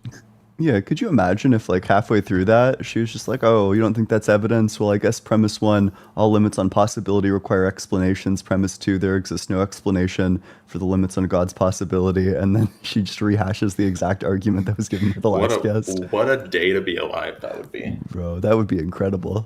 I was actually really excited to use my Blackboard too, because I don't usually have one, but Yeah. Yeah, that is exciting. Let me grab our super chats. We'll get our next guest in here. Miko, thank you for the additional super chat. Says Blitz, the Sir guy had a thing and you looked into it, so he dropped. No fault of yours. Yeah, I mean, that seemed to be the case, right? Did not want to have it scrutinized. And Herbie, great to see you this morning. Thank you for the $5 super chat. Says, I started the day with last night's 11-hour Forrest and Erica show. Was it 11 hours? I know they went on impromptu for a long time. I didn't know it was 11 hours. I just watched yesterday's Dalton show and now here late, but catching up at speed. Well, Herbie, we are so glad you're here. And wow, that's impressive that you were able to consume all that. That's a lot of airtime. And Neck2, thank you for the $2 super chat. Says, I think Justin was born to read super chats. Big W. Well, Neck2, I don't think I was born to read super chats, but I'll say this. We enjoy getting super chats. Our fan base is amazing, and we really enjoy being able to interact with everybody. So like you guys are the people who are the streams possible. Without you, there's no show. So thank you so much for being here, watching, liking, sharing, and supporting. And if you're not following us on YouTube or TikTok yet, what are you waiting for? Drop a follow. We do this every Sunday morning. Let's get Alex in here. I think Alex was the one who lost connection earlier when we tried to bring him. Alex, welcome in. Are you at least 18 and do you believe in God? Gone. Okay. Well, Alex, I don't know what's going on with your phone, but I don't think we're going to bring you up next time, okay? Let's try Toe. Toep? Toe? Maybe. Yeah, well, I'm 18 and I'm a believer. I'm a Muslim. Cool. And Nice to meet you. What's your name? What should we call you? Yeah, and just Twip. Tweep. Okay. What would be the best evidence or argument for the Muslim God being real? Yeah, I think the best evidence is going to be the lifetime of the central personality of Islam, which is going to be the Prophet Muhammad, and his life and his prophecies. Yeah. Well, that's really setting yourself up. For instance, you would expect a person who is so there are really three possibilities. Either Muhammad was delusional, either he was lying, or either he was truthful. I mean, you guys are welcome to give me a fourth option. I mean, I'm saying it's probably a combination of delusional and lying. Okay, cool. So delusion. When we see a person, his life, I don't see any instance in his life which would there imply is a fourth that he was option, by the delusional way. or something. There is a fourth option. Muhammad didn't write these things. Somebody else did. They dictated the stories and wrote them down over the next few decades, right? So it could be that those people who were writing them down were manufacturing stories. Okay, so that's not just true, because even Orientalists, they to isnad kunnatan analysis, they date the writings we have can be dated very much back to the lifetime of the Prophet Muhammad. So that's not true. I thought that they were only written down after he was dead. Yeah, that's the point. Composition is not the same as. He didn't write anything down. Like according to the narration, I agree. They wrote down his sayings after he died, correct? Yeah, so the narrations were being written in the lifetime of in his lifetime as well, and okay, but you're right. And when it comes to the major compilation, which ones were written while he was alive? When it comes to the major, so for instance, so the Quran was being written when he was alive. He used to dictate it, and people used to write it. Okay, so I mean, you we can think agree that, on that, right? And then they collected it into a single volume after he died. Yeah, a single volume, for instance.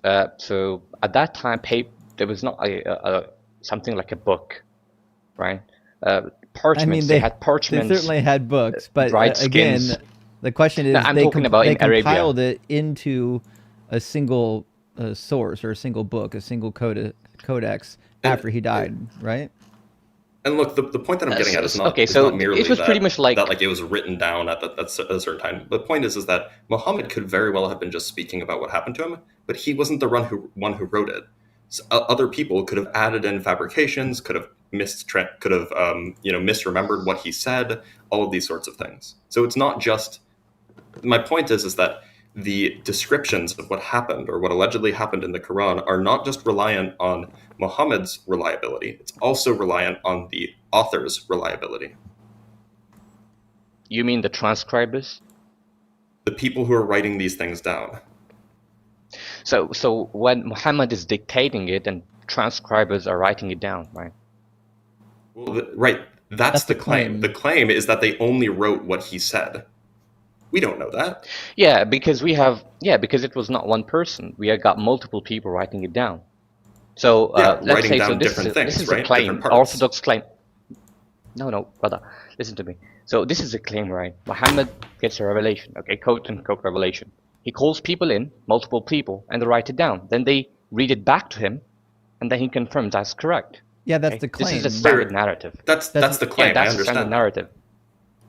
Yeah, I understand and that that's I have the narrative. no reason to doubt that. That's something that we should. Yeah, but I have no reason to doubt that. It's at least possible. Why should I doubt it? You said that those are the three possible options. I gave you another. It's at least possible that that's not what happened. No, based on the data we have no reason to take in this option, which is just essentially going to drop. What is the earliest? The data we have.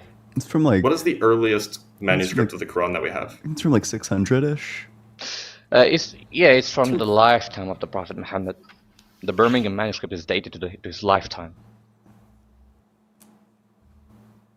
Oh, Blitz. Yeah, but let me make my. You muted somehow. I can hear you. Oh, my bad. Does that wait? Hold on. Does that contain the entire Quran? No. No, not the Quran, but we can not the entire Quran. It has about 3 to 4 chapters. What's the earliest complete manuscript? We can date the entire manuscript. Ooh, earliest complete is going to be. I'm not familiar, but we have the whole Quran within the 1st century Hijrah, after Hijrah. Sure. Look, what I'm saying is that it's very, very hard to confirm with the kind of degree of precision that you would like to do, that the people who actually wrote these things down accurately represented what Muhammad said. That's all. Yeah, but that's hyperskepticism. We don't work that way. No, it's not. I'm not saying that this is hyperskeptic. So this is just. Okay, sure, I'm just asking sure. if Okay, but let me make an argument. You're confused about your own point, right? You said that there are 3 possibilities: that he was delusional, lying, or truthful. Dr. Blitz is saying there's a 4th possibility, that some of the things in the Quran or in the Hadiths are misrepresentations. Yeah, he's not saying that. He's not saying that that's his argument. He's not saying that that's what he's debating. He's saying that is one of the possibilities. Okay, and I would just say, in response, I would say, based on the data we have, we don't have sufficient evidence to consider that possibility. But you do think it's a possibility, right? Is it a possibility? Sure. Okay, cool. Let me make the point. Isn't a probability. The probability. Let me rephrase myself. The question isn't whether or not you think it's a likely probability. The question is whether it is a probability. Possibility. Sorry. Possibility. Okay, cool. Okay, sure. It's possible, if you want to say, no laws of logic are being compromised when you say that. I mean, it's possible, sure. Oh, cool, sure. But the point, okay, let me make the point, right? The point is, when we look at the life of Prophet Muhammad, right, we see that he was a military leader. He was really smart. He debated with people, and also he spread the message. Smart. He got persecuted. No, okay, no problem. We can say that. No problem. He got persecuted, and he acted. During his lifetime, he prepared an army. Yeah. Sorry, I'm fumbling up because English is not my first language, so I'm. No, you're really doing hard. great. So you're doing great. Just don't forget the part where he boinked a 9-year-old. Okay, now you're being provocative for no reason. Okay, well, your argument is literally that he had like such upstanding like moral character. No, that's this is like super relevant, right, to the life of Prophet Muhammad. Was the life of Muhammad, and part of Muhammad's life is that he married a 6-year-old and boinked her when she turned 9. Yeah, this is like super relevant to the point that you're making. That's not the argument. The argument is when we look at his life and we have these 3 possibilities. Again, we can discuss the 4th one that Dr. Blitz mentioned. We are looking at his life, and we can discuss. Okay, just hear me out for a second. Give me 20 seconds. When we look at his life and the 3 possibilities that I mentioned, we can take a look at Dr. Blitz's 4th possibility. No problem. Sure, we can take a look at that. But let me just pitch you down on the 3 ones, right? So when we look at his life, we have no reason to believe he was delusional. Now we got left with 2 options. One is either he was truthful. Support that. Support that we have no reason to believe that he wasn't delusional. Why would you believe that? Look at his life. So I could give you like a reason to think that he was disconnected from reality. That he was delusional. Yeah, I could give you something that would make me think that he doesn't like properly understand important things in life. The fact that he was willing to marry and sleep with a 9-year-old indicates that he has like an improper valuing of other people and their autonomy and their consent, that he doesn't properly understand or value people at the level of like the human. So that would be an indication to me that he's probably not a reliable judge of things. Okay, so that's just going to be presentism, not how telling me why he's delusional. Well, yeah, it is. I'm pointing out to you that he lacks an understanding of the proper value of things, that he doesn't properly value humans, that he can't properly evaluate them, and that's indicated by the fact that he did things which are emblematic of that. No, what you're telling me is literally presentism. You're saying he, based on the let's say, the moral standards of the pre-modern or of the postmodern society, he is not in line with those, therefore he's wrong. Okay, that's literally the textbook definition of presentism fallacy. Sorry, bud, I'm a moral realist. I think morals are objective. I think that there's an objective amount of value that you need to attribute to people, and that by having sex with children, you're violating those objective values that you need to have and ascribe to people. That if somebody is not autonomous enough to give consent, i.e., because they're 9 years old, that to have sex with them is a massive violation of their autonomy, which is in turn a massive violation of your recognition of them as an agent. So, okay, I'm still not hearing why he was delusional, to be honest. At the very best, you're saying he did not value people's autonomy. That somehow proves it's delusional. When I say he's delusional, I mean that he's crazy. He's hallucinating. Crazy because he said the end of the world was coming imminently and it didn't happen. Also, to be clear, it is crazy to say that it's okay to marry a 6-year-old. Yeah, like that's okay. That is crazy. Now, that's like an because insane you guys, thing to do. Okay, because you guys want to go to the marriage of Aisha, right? Okay, we can go there, not a problem. But do you guys want to touch on the prophecies which he made first? Sounds like you do. Sure. Go ahead. Okay, cool. So the Prophet Muhammad made many true prophecies. One of them, have you heard about the Roman and Persian Empire prophecy? Yeah. Okay, cool. Okay. Go ahead and run the do you know argument. the gist of it? Yeah, he predicted the outcome of a war. You know, like a lot of people do that. In fact, I've got a book right here full of Babylonian prophecies that predicted the outcomes of a bunch of wars that make the god Marduk real. What's the one betting website? You could go to the betting website and predict the outcome of wars right now. In fact, no, it's not predicting. It's about going against all the odds because the Roman Empire was on the verge of destruction. Sure. And at that time, if you just say, no, that's literally how did you calculate the odds? So yeah, didn't the Roman Empire already split? Wasn't that like a whole thing? Okay, that's 394, and I'm talking about the Roman Empire, which is present. Yeah, he already did. That's yeah. So like the Roman Empire had a history of like collapsing. Why? How is this going against the odds? The point is these two major empires, the Persian Empire and the Roman Empire, were at war. Nullifies my argument. Let me finish. You don't. Okay, let me finish. The point is the Roman Empire and the Persian Empire were at war. Okay. And the Roman Empire was at such a brink of destruction, its major capitals were taken over, okay?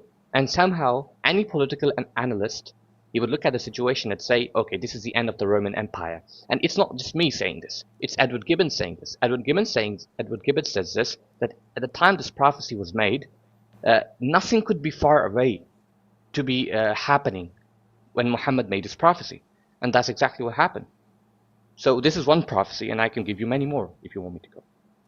That's not only not like impressive, it's also not relevant to whether or not he was like doing anything special. Like predicting the outcome of war is a meaningless thing. Like Joseph Smith predicted the Civil War before it happened. Is Joseph Smith hearing from God? Okay, Justin, the point is the point is that predicting the outcomes of wars and geopolitical events are very common. No, Joseph Smith predicted the Civil War. Does that mean that Joseph Smith was hearing from God? Okay, at that point in time when Joseph Smith predicted Civil War, it was very likely that it would happen. That's why he predicted it. Based on what? What Muhammad... Based on what? Because...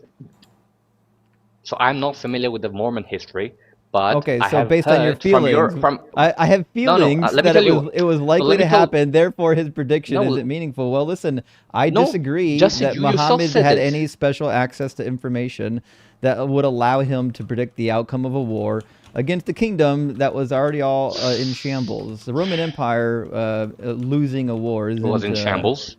Isn't actually all that impressive. This is not a convincing argument. It's not. Okay, the prophecy is not the Roman Empire is gonna lose. The prophecy is that Roman Empire has been defeated. Within 3 to 9 years, it's gonna have a major victory. That's the prophecy. Within that's 39, exactly what happened. Not only within 39 years, you don't even have evidence. 3 to 9 years. Well, you have no evidence that he said that before it even happened. And remember, these were written down we have no reason to after he already died. Okay, sure. We have no reason to believe that this goes back to the first problem. which is you would have to establish that he actually said something before it happened. And even if he did, it's still meaningless. Predicting the outcome of a war in no way necessitates that you're receiving information from God. It might might necessitate that you got lucky. That's about it. Okay, sure. Okay, let's go to the next nervous prophecy. laughter will make it better. Okay, no one is nervous, it's just. But the point, okay, next prophecy is Prophet Muhammad said that land of Arabia is gonna revert back to meadows and vegetation.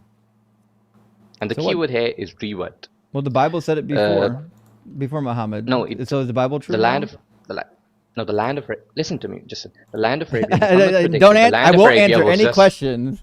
Again, the Bible already predicted that. Does that mean that the Bible is true? No, listen to me, Justin. The keyword here is revert back to meadows and vegetation. I asked you a question, Toip, and you're going to answer it. The Bible already predicted it. Does that mean that the Bible is true? Does the Bible predicted what exactly? Exactly the same thing you're saying Muhammad did. Now give me the verse you're talking about. Again, the Bible predicted that Egypt would be desolate, that the land of the Babylonians would be desolate, and that the city of Tyre would be desolate, and that the city of Damascus would be desolate. It made proclamations against all of these regions becoming desolate by the power of Yahweh. Okay, and what is that? Okay, how is that synonymous to what I said? What I'm saying is the land that you're saying Muhammad predicted would become desolate. There is prophecies in the Bible. I said the opposite. Like I said, the land of Prophet Muhammad. Okay, thank you. I said Prophet Muhammad said the land of Arabia is gonna revert. The keyword is revert back to meadows and vegetations. Basically, it's gonna turn green. Yeah. I'm sorry. Is the Arabian Peninsula a lush garden now? Yeah, that's exactly what happened. If you look at the satellite images from 50 years prior, listen to me, Justin. If you look at it, just listen to me, bro. Come on, you're laughing, but it's serious. Okay, now you're nervous. I don't know. I don't know if you've been to the Western world, but Arabia is not exactly known for their lush vegetation. Yeah, because that's not the point. The point is, Justin. That is the point. If you look at the satellite images, if you look at the satellite, I'm looking at it right now. In fact, let me put it on the satellite. It's okay. I'll put it on the screen for you. Don't worry. Okay, sure. If you look at the satellite images, 50 years prior and 50 years after, it's miraculously, not miraculously, right, but naturalistically, it's turning green just like you predicted it. Where on this map do you see greenery? Okay, I can't see. I'm on TikTok. I got the. Oh, if you're on TikTok, 1 second. I apologize. Let me put it on the TikTok screen. There we go. Where on this map is the lush greenery? Okay, so, bro, how are you expecting? This is a Google Maps you're talking about. Yeah, exactly. Yeah. I can do satellite. You want me to do satellite? It's okay. I'll put it on satellite mode. Yeah, hold on. Switch it to satellite mode. The main thing is comparison. There we go. Here's satellite. Show me the lush greenery again. Yeah, zoom into the land of Arabia. Like as a matter of fact, let me pull out the satellite images and I'm gonna show it to you. No problem. We're looking at it right now. I'm still waiting for the lush gardens. Justin. Let me pull up the link and you can look at that. You can. We're on Google Earth right now. I'm looking. Where's the greenery? I don't see the land any. of Arabia. Yeah. Where are you at? We're in Saudi Arabia. This is a whole peninsula. Where's the green? Okay, now my screen disappeared. Sounds like you prophesied something incorrectly. It's not incorrect, Justin. It just hasn't happened yet. I can hear you, but I can't see you. Okay. Yeah, for me, the screen is stuck. I can't hear you, but I can't see you. So I don't know what you're scrolling there. I'm scrolling over Google Earth showing you Saudi Arabia. Okay, and what is it showing there? Because I can't see your screen. There's no lush greenery. It's a desert. Okay, it's not. Okay, the point I'm making, Justin, is not that it's instantaneous lush and green. I'm saying it's turning lush and green. Where? So it hasn't happened. Okay, sure. Let me give it to you. If it hasn't happened, then the prophecy didn't come true. Also, I'm not sure that the prophecy even exists, to be sure. Yes. The thing is, the argument isn't that it is turning green. The argument is that the prophet predicted or prophesied that it used to be green, which is a real thing. The Arabian desert and the Sahara desert used to be green, which is why it says return to.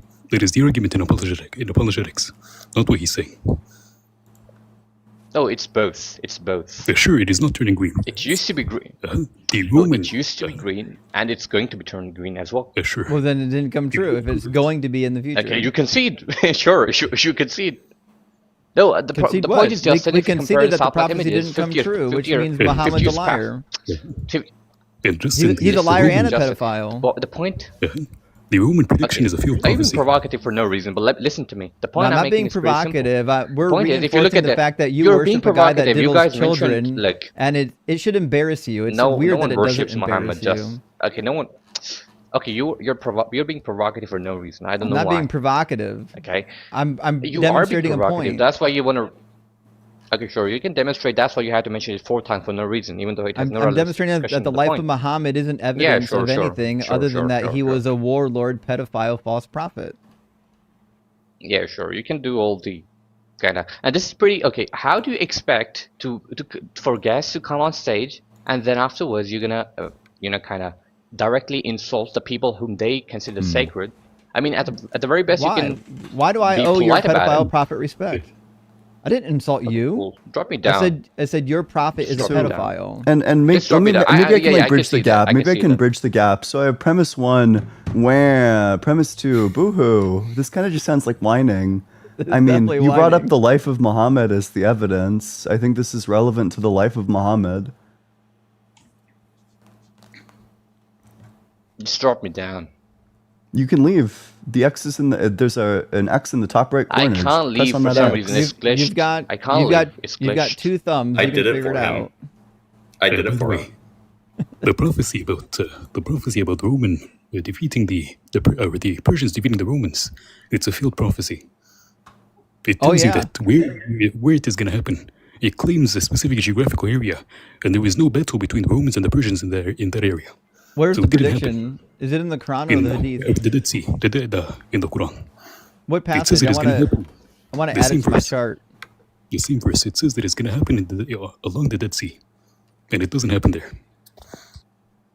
I'm going to look it up and add it to my reference sheet. So it says in the Quran, in Quran 30 verses 2 through 4, I think is where we're looking. Let's see. And it says, the Romans have been defeated in a nearby land, yet following the defeat, they will triumph within 3 to 9 years. The whole matter rests with Allah before and after victory. On that day, the believers will rejoice. In the Arabic, it says that in the lowest of the land, In and the that is lowest. defined as in the Dead Sea. Okay. So apparently, the Persians and the Romans had a battle on the Dead Sea. Oh, It didn't happen. interesting. There is no battle on the Dead Sea. Okay. It didn't happen in that time frame. I appreciate that. Yeah, it was But anyways, 3 I'm to, gonna. 3 to 9 years, I think he said. Okay. Hey, M, thank you so much, man. As always. I've got to add that to my cheat sheet real quick. Meanwhile, I can bring up our next guest from Yeah. TikTok. Do we have a list of people? Well, we've No? got we do have some people, and then let me grab the super chats real quick.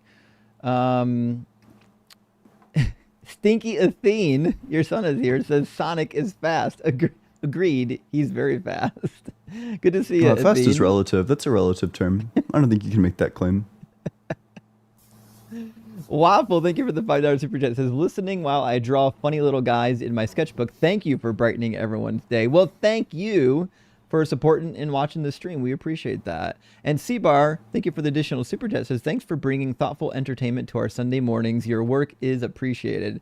Well, thank you, C-Bar. We hope to be good entertainment for your Sunday mornings. Now that everyone's deconstructed from their toxic religions and don't have to give money to Jesus and church anymore. Larkwright, thank you for the thumbs up super chat. And last one from our friend Design. Thank you so much, Design. Says, the land became lush. This land is lush? It got worse. Actually, I think it probably did get worse, to be precise. Thank you, Design. All right, we've got a couple people in the YouTube or the TikTok queue. Should we try to grab a user? I think user was next in line. Okay, works for me.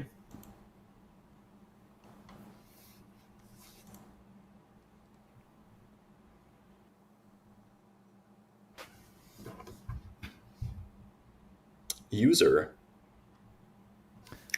Looks like they're not connecting. Yeah, having a little bit of trouble there. User. Although we've had a couple people really slow to connect. I'm not sure if it's TikTok or if it's their devices.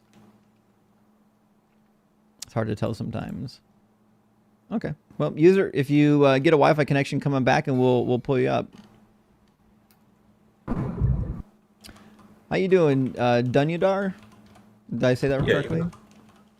Are not you? Really. I'm sorry. How should we say it? Just call me Danya. Damien. Damien. Okay. Damien, are you at least 18 and do you believe in God? There is a. It's a pretty difficult question. Let me explain. Well, I mean, it's either yes or no. No, it's too difficult. You can say maybe. You can say I don't know. Do you believe in moon? Do you believe in car? I do. Well, you know I the do. moon. You know the car. I believe in land. Okay, so we're just conflating belief with knowledge. Okay, fine. You guys talk about very good topic. The thing is, you don't believe in something like God. You have to. We as a civilization, if the God exists, we have to know Him, not believe in Him. Well, belief is knowledge. Yeah, exactly. You can't know something that you don't believe, right? Like you can't know that 2 + 2 is 4 if you don't believe that 2 + 2 is 4. No, I know that 2 + 2 is 4. Do you believe that 2 + 2 is 4? Would you be willing to say I don't believe that 2 + 2 is 4? Would you affirm that? Brother, I'm more like to say that's not that I believe. If you would ask me that, so this guy doesn't believe that 2 + 2 is 4. I know that. Shocking. Knowledge is a type of belief. That's just what it means to know something. If you know the classical definition of knowledge, and there are problems with this, but for people who aren't deep into like philosophical literature, the classic definition of knowledge is just a justified true belief. So all knowledge is a belief that's true, that you have some reason to think is true. I would say that's not a topic that I would like to really discuss. Believe in knowing. The topic is does God exist, or He's not exist? That is the topic. Yes. Yeah, the prophecies are showing us that Mary 9 years old, or in the Jewish books are showing you can have sex after 3 years, or Jesus come to this world. By the way, guys, you don't mind if my English kind of that's okay. I think you're referring to some of the Jewish writings, but like you don't believe those are true, right? No, I'm not believing it's true. Right. So we want to talk about what you do believe is true, right? Because we don't believe those are true either. Yep. Perfect. Right. So that shows. You remember the 4 point. So you're familiar with the Jewish writings. You don't think those are true. You're familiar, I assume, with the Christian writings. You don't think those are true, and you're familiar with the Islamic writings, and you don't think those are true, right? Not everything. Let's put it this way. Okay. So the Islam. So you're like a quasi-Islam. It's not quasi-Islam. It's quasi. me, and it's me understanding, as we see all these religions, and they all showing all different stories to us. Right. What I'm trying to figure out is I just want to see if you're Muslim and you're just trying to hide it, or if you actually are some kind of generic God believer. I'm just trying. You know, I just try to understand. We'll just try this. Raise your hand and say Muhammad is not the prophet of Allah. No, I believe that. Okay, so you're Muhammad. You follow Muhammad. Cool. All right. So what's the evidence for God? What's the evidence of God? There is a lot of evidence that actually our you asked me a question, brother. So all I try to do is just have a good conversation, good time with you. And that's no more than that. Promise. I'm here not to argue, not to disrespect anyone. Mm-hmm. That's fine. You can be here to argue as well. Like that's totally fine. But we just want the evidence, right? I feel like we've been asking this for a couple of minutes. Like, what sort of evidence or argument or proof would you have for like God's existence? Look like you guys like this, like scientists, right? If we take oh my God, I know this word in English. I do actually. Is that the cell? I believe it's cell, right? take like the small things that make up like the body.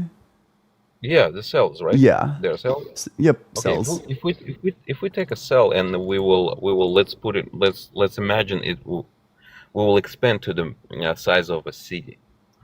It's going to be it's going to be a big fabric, big factory that's gonna work by itself. And on the top of all this, in 24 hours, it's gonna make a copy exactly the same as itself. Does it? This is like more of a question to you guys. What does this small thing make like who give that to that cell the program to do that? That just comes from its RNA, and RNA can form on its own in nature. RNA is it's a similar it's a similar small particulars. Let's say the RNA does that, right? What makes RNA do that? If we jump deeper and deeper and deeper, we see in that in our understanding, this world is actually not really the way that we see it. It's not supposed to be a hard or liquid or gas. It's not supposed to. Even by seeing even by looking at the human body, we do see in it, like literally our scientists saying it's all small atoms. Somehow they don't fall apart. Somehow they stick up to this position, made human body, made I don't know, dog body, and it's all Yeah, they moves. And evolved to do just that. Yeah. what makes this program to become that beautiful? RNA? I don't believe in that. You I don't don't believe in think so. RNA? I don't think so. Well, then your I mean, it's position is not just that false. the Like we RNA. can literally see RNA under a microscope. No, it's not that RNA doesn't exist. I'm saying the RNA is not the one who who programs this particular small particles move this way. Create all this like that. Oh, and what's the evidence for that? What's the evidence that it's not like DNA and RNA that's dictating cell function? My man, may I ask your name? Are you You hear playing this the right? fucking kalimba over there? What's going on? Oh, it's a notification about a 6.2 earthquake in Indonesia. Okay. This happened in our stream. That's okay. So, anyways, as I understand, even if we say, okay, let's put it this way, the God exists, all the prophets are true. What's going on? Why do we have all this confusion? It means someone put us in this manipulation situation where we can sit here and argue forever, and nobody really can say yes, here is the evidence, or no, here's the evidence. There is another thing. Wait, before we pivot away, have you looked into DNA or RNA or anything related to that before? I mean, you're making a very strong claim that's universally rejected by every single biologist, which is that RNA and DNA do not determine cell function. So, have you looked into any of this at all? Yes, I And like the. what did you do to look into it? Like, what sort of stuff did you read to look into this before coming to your conclusion? You see, I'm a driver, so majority of the time it has to be. I'll just click on. Let's say I'll take the Garvard, some doctor in Garvard do the lecture, and it goes for 2 hours. I'll put it and watch. There is a lot we can learn without books. Obviously, in these days, there is a lot. Internet does allow you to get all this knowledge. So I know Yeah, about the RNA, sure. DNA, So, but I'm not a biologist, so I'm not really like scientist or anything. To be honest with you, I literally got kicked out of school because I was a bad kid, so I had to finish after. So, but as I grow up, I start thinking about all this. It's actually good to have a knowledge about those things. but what's your So understanding of DNA and RNA? the scientist says it's some type of code that actually creates our cells. It's as much as I know, and it's also allow us to look in the past because it's also grows. It's not always in the same position. So that way, we can by looking at this, by reading the DNA, we can actually read our past. That's as much as I know about DNA. Yeah, So not much. that's like a good rough sketch of it. So then it just seems like you kind of agree with our position that the thing that determines cell functions, the reason why they do what they do, is your DNA and your RNA. It's still not explaining what makes it move this way. What makes it create this What DNA? makes what? That we're looking like to create a cell this way and make the cell like it's like a command like given to a cell command, be this way, create yourself a copy, and then it's billions of you guys gonna stick together, not the other quadrillions, only you guys gonna get stick together and you guys gonna create this human body. That's what you're describing is just how multicellularity evolved, which not only is well understood, or at least fairly well understood, it's been demonstrated in a laboratory. Demonstrated what? The evolution of multicellularity. Evolution of multicellularity. You're talking about how the actually one cell become two in the start. What I'm talking about is how one cell and other cells like it join together to form one organism. I never see that. Where can I see? If you wanna, yeah, I can send you a reference. One sec. Well, I don't know if you'll be able to see the reference, but I can look it up really quick and find it for you. I've got some of them listed actually. Give me 1 second.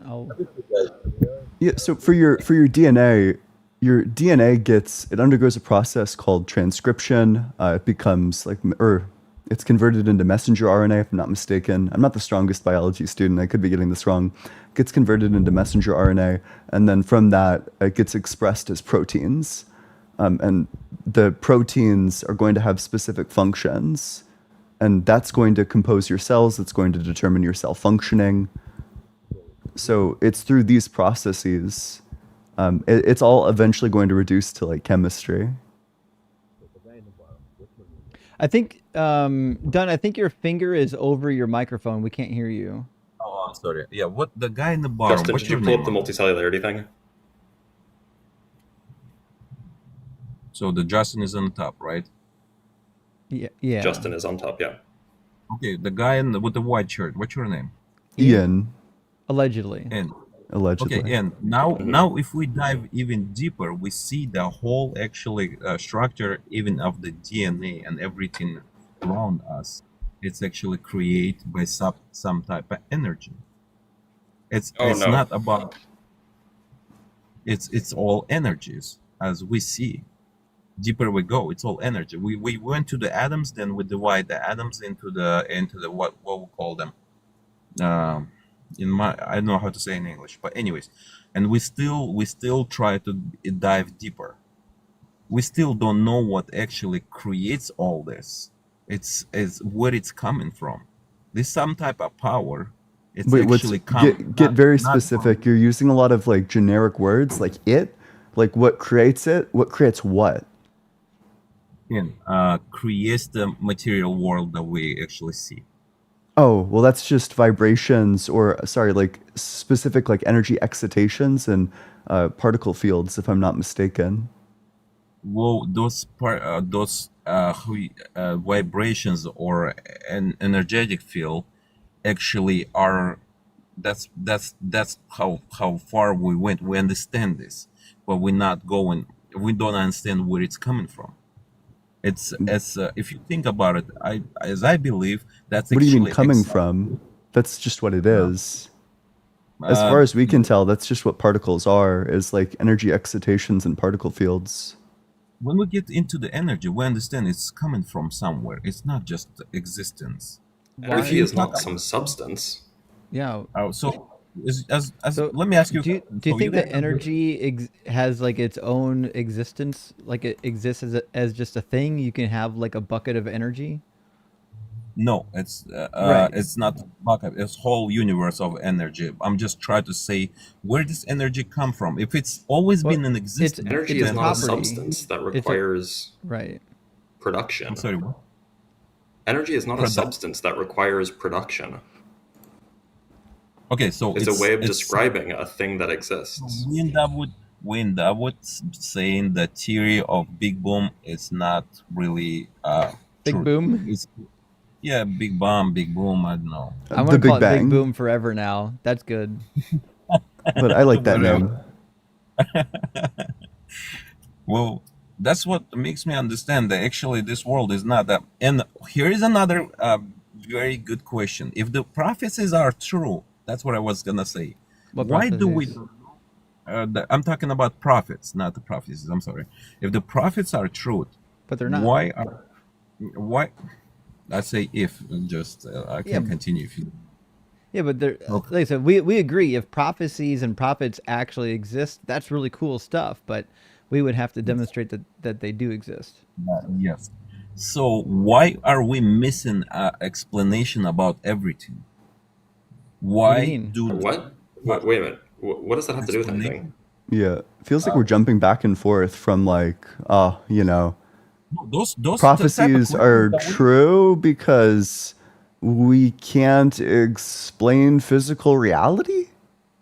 Seems no, that to that's be not the what I case. Is that the argument? no, yeah, that's not what I said. Actually, you see, my English I'm is super confused about the connection between like cells, DNA, energy, and prophecy. okay. I just simply do not understand what the connection between these two things Of are.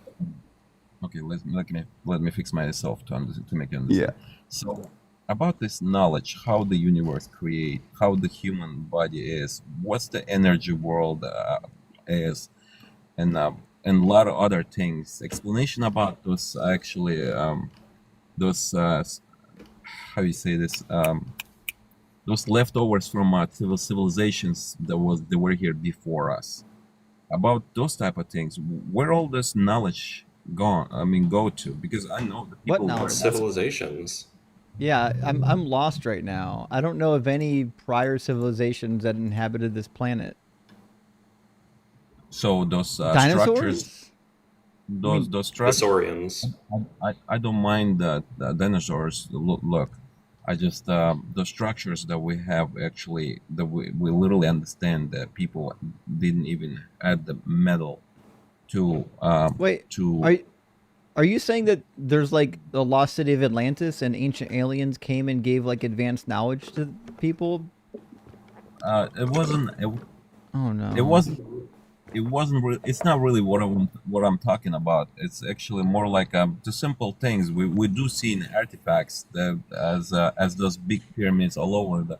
Okay, here's no, I won't be able. Do you think that the Egyptians built the pyramids using just math and good tools, or do you think they had advanced technology given to them by aliens? We don't need the aliens. I believe the aliens exist, but we don't need the So aliens. was I it believe divine knowledge? we lost the knowledge. We lost the knowledge. Okay, That's what what did we lose? Because I could be wrong. We've built a lot of structures way better than pyramids. you can Pyramids build are the structures a so lot better. famously pyramids are like the easiest structures to build. Yeah, like you're just stacking big old bricks. That's Okay, about it. how did they lift them? Sand? But no, they With they ramps didn't lift and them. They levers. ramped them. Yeah, How did they ramp them? Like on sleds. With They wood. left us pictures of them. We have drawings and reliefs of how they moved the blocks. okay, here's the thing is my like I said, guys, outside down the street with the regular English, All right. my English is good. Hey, But Dunn, you're really nice, but I feel like this conversation is really rambly, and I don't think it's yeah, actually going anywhere. And as much as you're a likable human being, I think we want to get somebody in here who's got like a more coherent argument about what they believe, because it sounds like that's you don't have an argument, and you might not even know exactly what you believe at this moment, and that's fine. But that's fine. we're trying to find people that are really firm in their beliefs, you know. Okay, before I leave, I just want to say something. When I met the person who speaks my language. Okay. Thank you for being here, friends. We're going to get our next guest in the box. Sorry we drug that out probably longer than it needed to happen. Adam, thank you so much for the $5 super chat. Says the idea that scribes inserted errors into the Quran is the premise of the satanic verses. So be careful; they get very stabby over that. They actually do. They really do. That's a good point, though. Well, I you can't forgot stab about through that. the internet. That is the case. MILF Wrangler, thank you for the $5 super chat. Says, why do some guests try so hard to obscure their actual beliefs? Do they subconsciously know what they believe is false or just morally wrong? I think it's when people believe in something that they know it sounds silly, then they want to mask it, but they still believe in it. So they're like, what the fuck am I going to do? I think it's true, even though it's silly. And so that's why watching these shows, if you do it enough, you'll come to recognize that that silly belief that leads to your cognitive dissonance doesn't have to. You could just lose it. Monkey Bitness, thank you for the $5 super chat. Says, school? I was too cool for school. So anyways, how about that ancient magical code? If he had stayed in school, he probably would know better. And Optimus Rhymes says, okay, big boomer. And I don't know who the boomer is. I assume you mean me. I'm the grandpa on this stream. We appreciate the support, and it is true. I am the boomer of the stream. I'll take that. That's fine. I'm technically almost Gen X. I'm actually the first of the millennials. Okay, I was gonna say we have three generations here, but we don't. Yeah, so. I know. I'm almost I'm like 3 years away from being a Gen X. I'm so close. Are you telling me that Justin and I share a cultural relationship? That we are culturally similar? Yeah. You're getting old, Blitz. Can't be. Impossible. Just saying. All right, we're going to try to get our next guest in here. It looks like it's going to be Sathya. If I'm reading this correctly, I apologize if I mispronounce your name. I think, if I remember correctly, Alex also has been waiting for quite a while, so we should probably bring up Alex. Well, we tried 3 times and he dropped every time. Oh, so I assume his connection is still bad, which is why I just stopped bringing him up. We'll try him again, though. Maybe he's got Wi-Fi now. Is it Sathya? How close was I? Yeah, Satya. Okay. Yeah, that was pretty close. Sathya, okay. Are you at least 18 and do you believe in God? Yes, to both. Cool. Okay. And is it any particular God system or generic one? Actually, I used to be like you guys. I mean, I was a non-believer for like maybe 14 years. Yeah, and I love science, and I'm actually a published author as well. I've been peer reviewed, so in my field. But but recently, like let's say around 2 to 3 years, I have kind of started changing my mind, and yeah. So it's like there is definitely it's very easy to kind of reject the premise of a god. I'm so sorry to interrupt. The question was, what God do you believe in? Yeah, that's a bit complicated. So what I can say is there's no particular religious god that I believe in, but I do believe that there is some sort of an intelligence that you can kind of access or interface to or whatever. So it's not any particular religion or any familiar god from any of the religious texts, whatever. But I rejected all of that a long time back, and I was like you guys.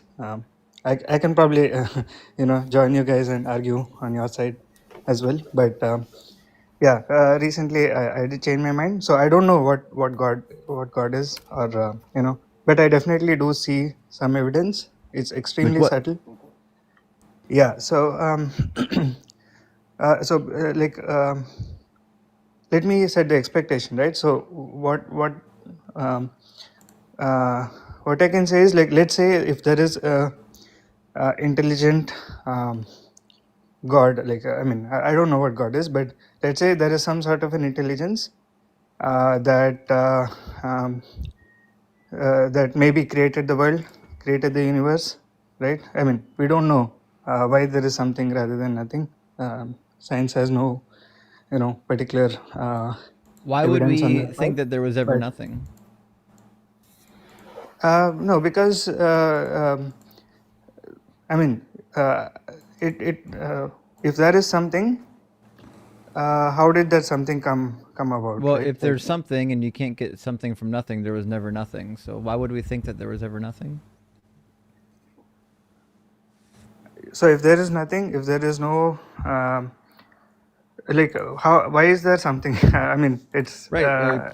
The question is, why would we think there was ever nothing? yeah, Like because if there is no I understand your question. You're saying I know that there is something. Why is there something rather than nothing? But we don't even know exactly, that nothing is a possibility. And if you say that there's some sort of external cause, like a prime mover or a deity, then we would ask the same question about your deity. We would say, okay, well, why does your deity exist as opposed to nothing exist? Right. So this yeah. So the why something rather than nothing argument doesn't actually ever help the person making it, because we can always just make the argument about whatever you believe, right? yeah, no, I'm not making that argument. I have no idea, right? Like why there is something rather than nothing, and I don't know. Okay, so then I what's definitely the agree. If argument? you say that, yeah. So what I'm saying is, let's assume for a second that there is a God that created everything. Okay, just let's assume for a minute, and Sure. let's say that God, he or she, whatever, I mean, it does not want to reveal itself. It wants to only choose a particular group of people and really reveal something about that God to only those people once they, let's say, pass a set of tests or whatever. Okay. Why is So God in playing such hide a and seek with universe, us? no, yeah. So let's just assume that for a minute. I'm not saying this is what is happening, but I in just want such the a universe, evidence. I feel like we've yeah, asked yeah, for the evidence like 5 minutes ago and we still haven't gotten it. yeah. I'm trying to tell you that the evidence is extremely subtle, and if for example what I'm saying is true, if there is a God and he doesn't want to reveal, and he has he's super intelligent and he's extremely powerful, whatever. Why do you even think that you can have evidence for such a God if Oh, he so doesn't to be want to clear, provide it? you don't have any evidence. Like, let's just get That's what clear I'm on hearing. this. Yeah. No. You So have no in evidence. such a scenario, So he doesn't have how any would you actually evidence, and prove that there's a God? he's saying, well, why should I have evidence? It's impossible to have evidence. But that's not evidence You or an s- argument. you said that No, this is I'm what changed asking your what mind sort of about evidence would God. be acceptable. Is this what changed your mind about God? I hope not. No, I haven't yet come to that. But what Can I'm we just saying get is the evidence, please? Yeah, Because it you've kind said of sounds enough like you're words. doing like a lot of like you're doing a yeah, I lot of want to know like what would be an pre-cope work acceptable about evidence. not having evidence. I mean, we can save the coping for like after the evidence is insufficient. Okay, so I can tell you that the evidence is it's basically personal revelation, right? So it's very easy to reject the proposition of a God. I mean, there is all possible reasons to say that, but it will be revealed to people at certain points in their life, whether they choose to um, uh, listen to it or not is up to them. But Do you that think is that this how God happens to operates. everybody? I think Do you think that everybody this is happens given to a everybody chance. during their life? Yes, everyone is given a chance, and if you're So not open to it, it's why are very easy there to reject it. why are there Non-resistant what's the phrase? non-believers. Non-resistant, thank you. Yeah, why are there non-resistant non-believers then that go to their graves this way? What do you mean non-resistant non-believers? Sorry, So I a didn't. non-resistant non-believer is somebody who just doesn't believe in God, but isn't like opposed to believing in God. Sure, that's fine. Like obviously, there is a large percentage of people who don't believe, and they're open, but they don't believe. But when they say they are open to it, I'm not sure.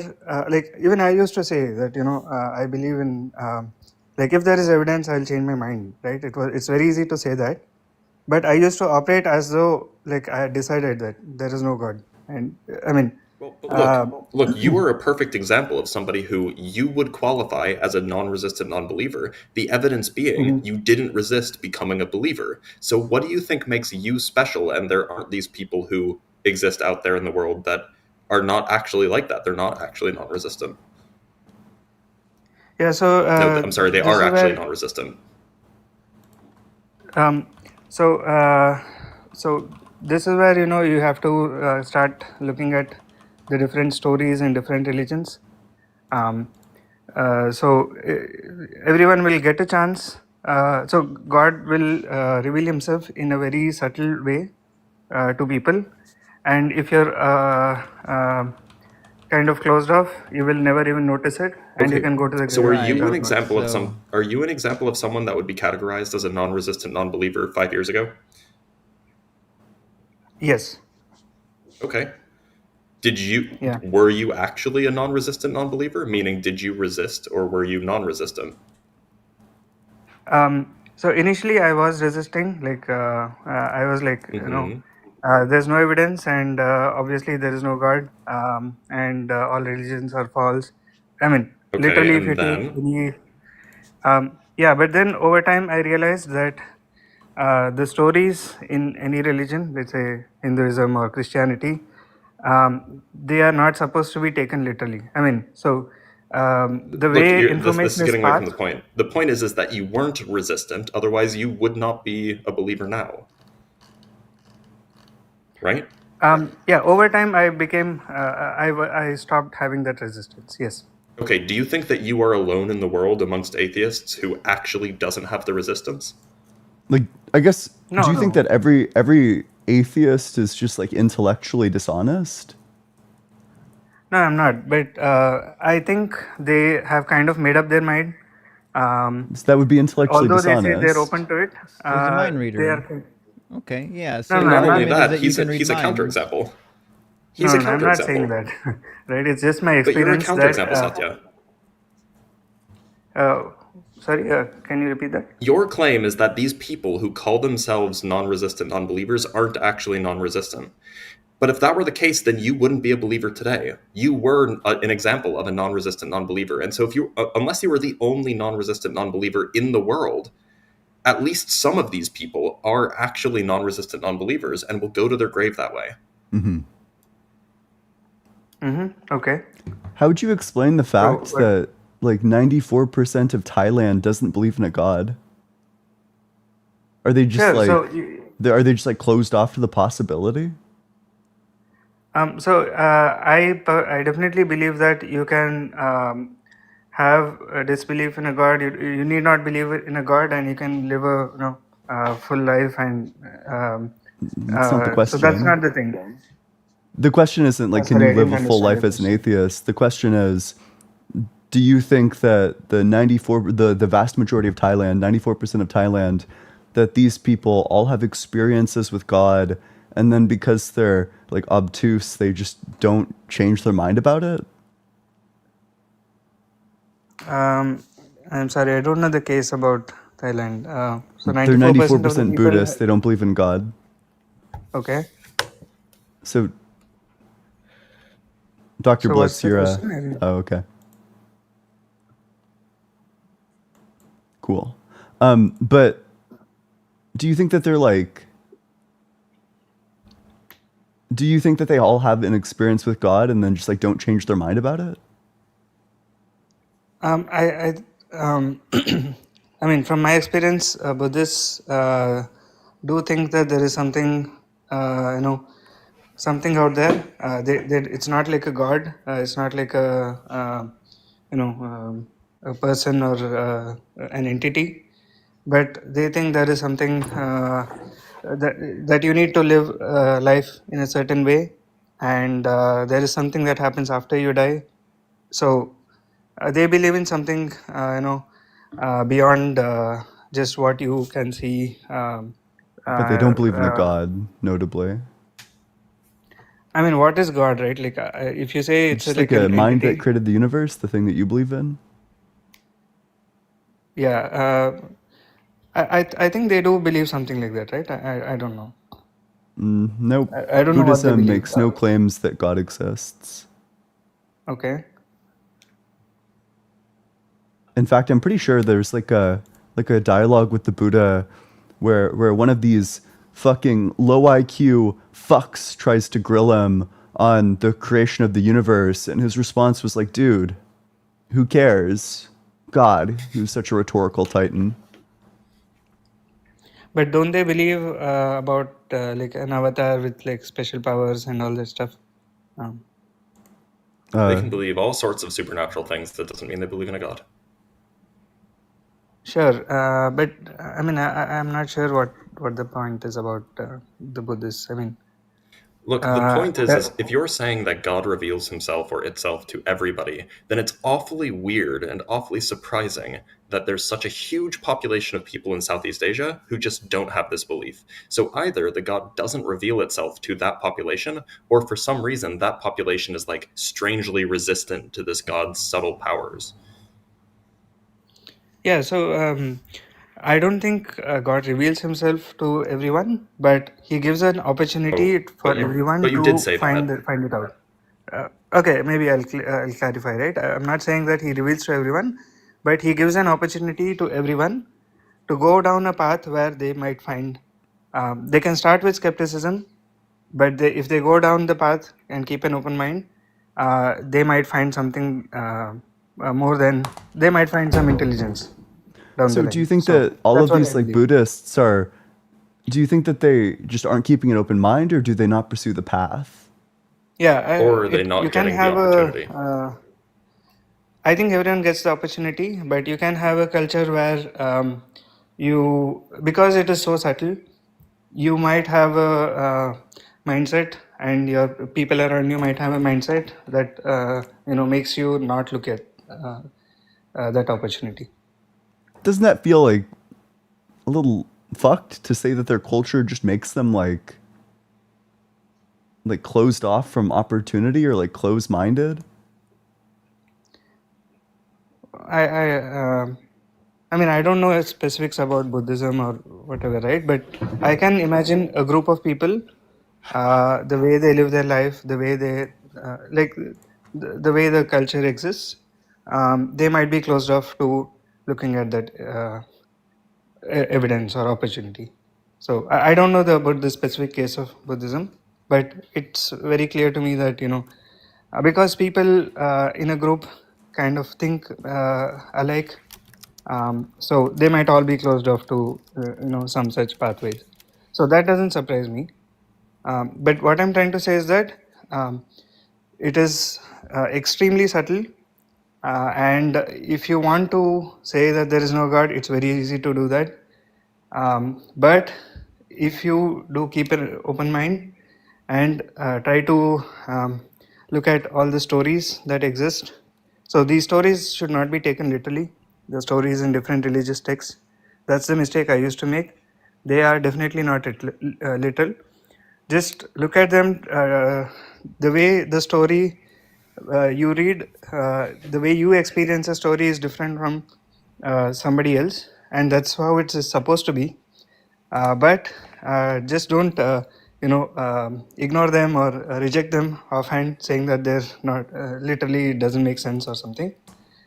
Just try to I'm just not willing to say that like Buddhists or people in Thailand are closed-minded in some sort of unique way that is like simply not present in all of the theistic cultures. Like that just sounds like a gross overstatement about like an entire group of people. No, I mean, I'm not making any. I told you I don't know anything about Buddhists, right? Like even if you take theists, but that does, I don't to be think, clear, that does follow from your position here. Yeah. If you're saying like every person that's open-minded will come to the conclusion that God exists, and no, that's there's not what these I said. entire like groups of people that just don't have that conclusion, then the implication is that they're just not open-minded. No, I'm not. So a lot of theists themselves, they claim that they believe in a God, but they don't. I don't think they just do it because that's how they're taught, and that's what like they cannot explain something like a cell, or they cannot explain why the universe exists, Listen, whatever. Santi, it sounds like So you don't have an argument for God, and your argument is based on mind reading. And since you can't be a mind reader and that it doesn't exist, I think that's basically the end of the road for this particular conversation. But thank you for coming up. We appreciate you being here. And Cynthia, thank you for the $2 super chat. Says, how much can you guys bench press? I mean, between the three of us total? Yeah, I don't know. Or the last time I was in the gym, fuck. I wonder what it was in college. I think it might have been like 180 would have been my max.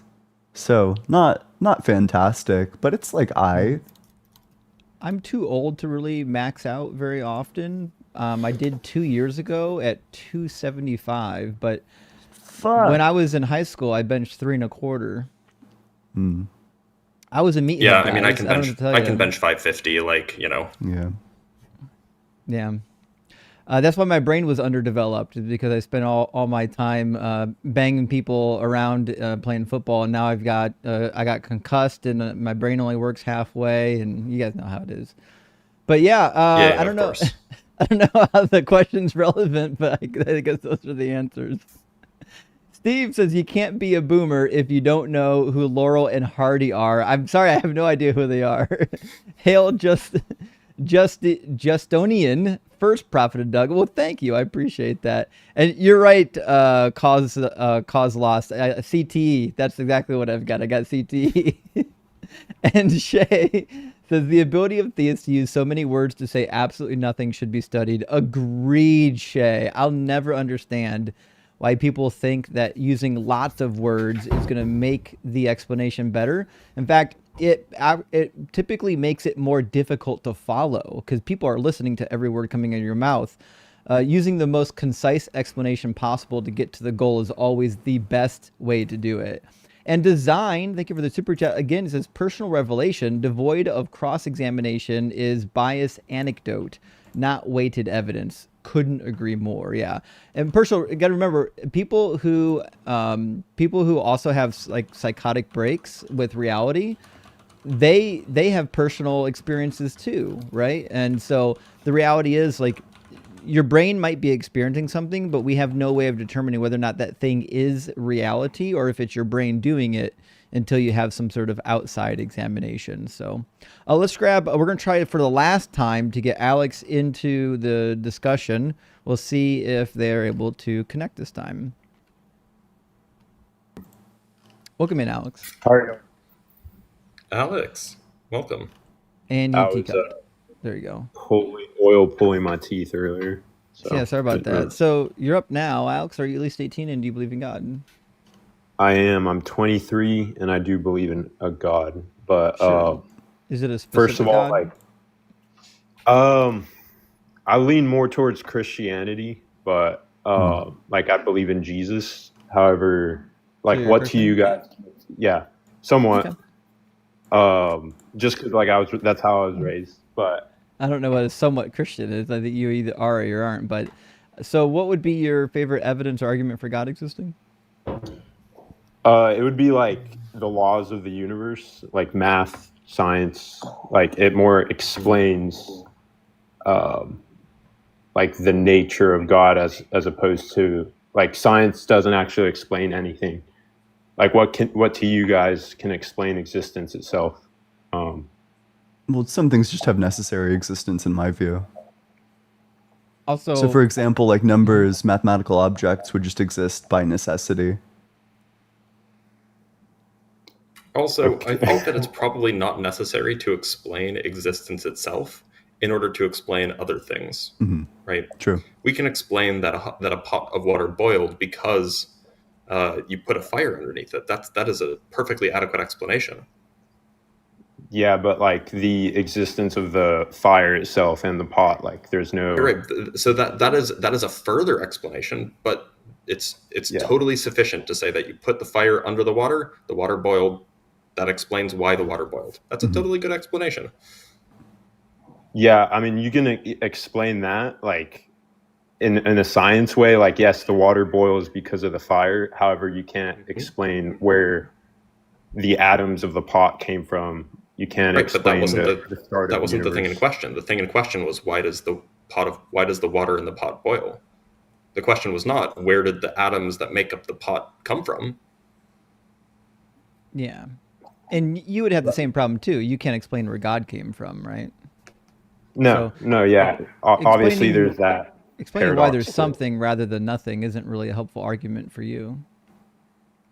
I mean, this is just again my like personal experience. I believe there is a God, and like science itself, like yeah, you can explain at what temperature water boils. You can explain like all that, but there's no like there seems to be an organization to not like to the entire universe, like the complexities of the structures, the math, Fibonacci sequence.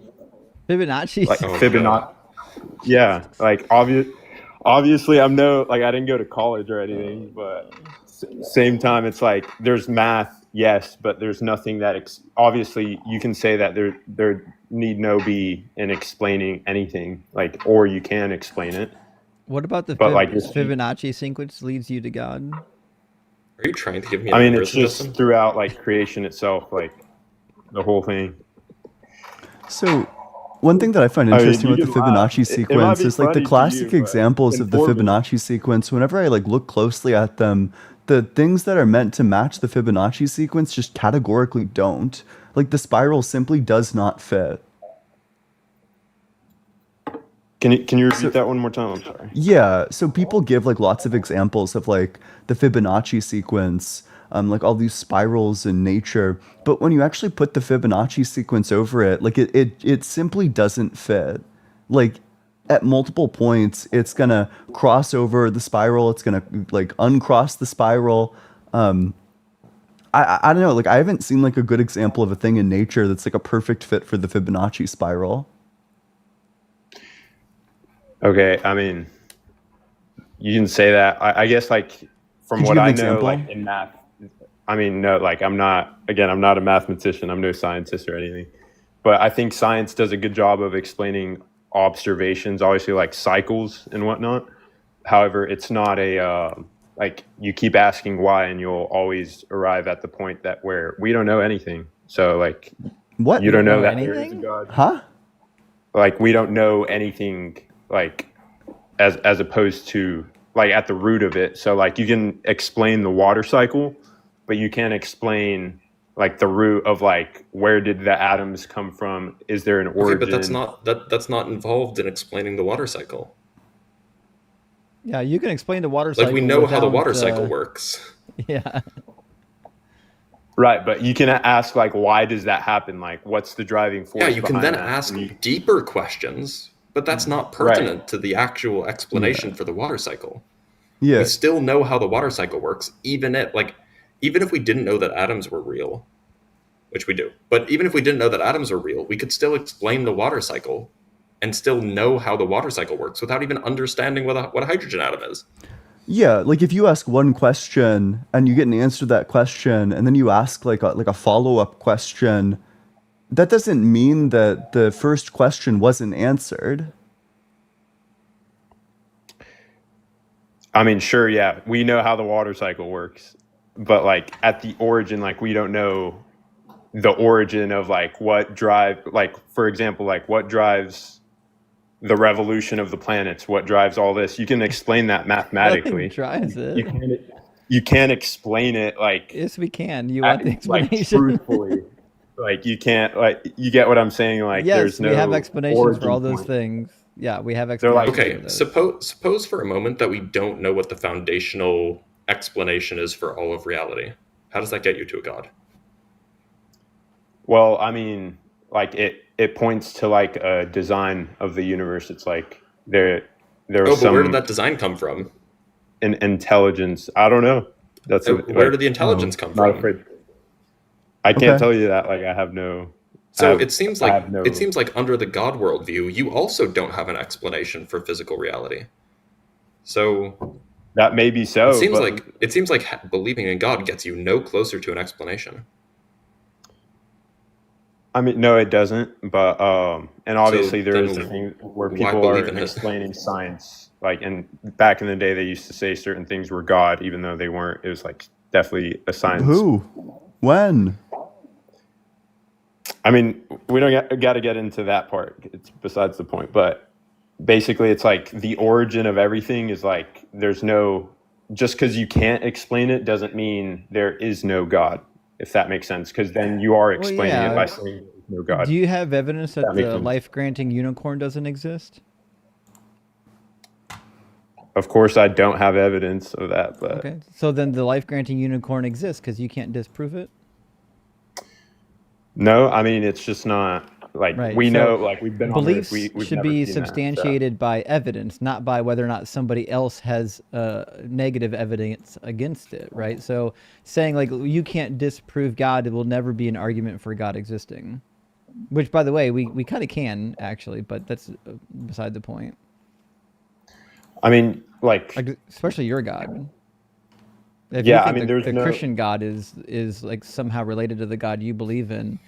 That God doesn't line up at all, even with its own descriptions. Like it says he's perfectly just, he's merciful, he's loving, but then he created natural disasters, baby bone cancer, infant mortality rates through the roof, maternal death rates that are way too high. I mean, there's so many contradictions entailed in the biblical God. It's just asinine. I mean, I just don't. I don't know everything about, like, I'm not a theologian, so I don't know everything about how God, again, like we can't know how God works exactly, but there's no, I mean, you can point, there's no, obviously God is not present like in your day to day, like you can't see him, you can't see it or whatever, but you can see that there's an intelligence behind all the science and whatnot, like through math. I don't agree. I don't think that anything about our observable universe points towards a God.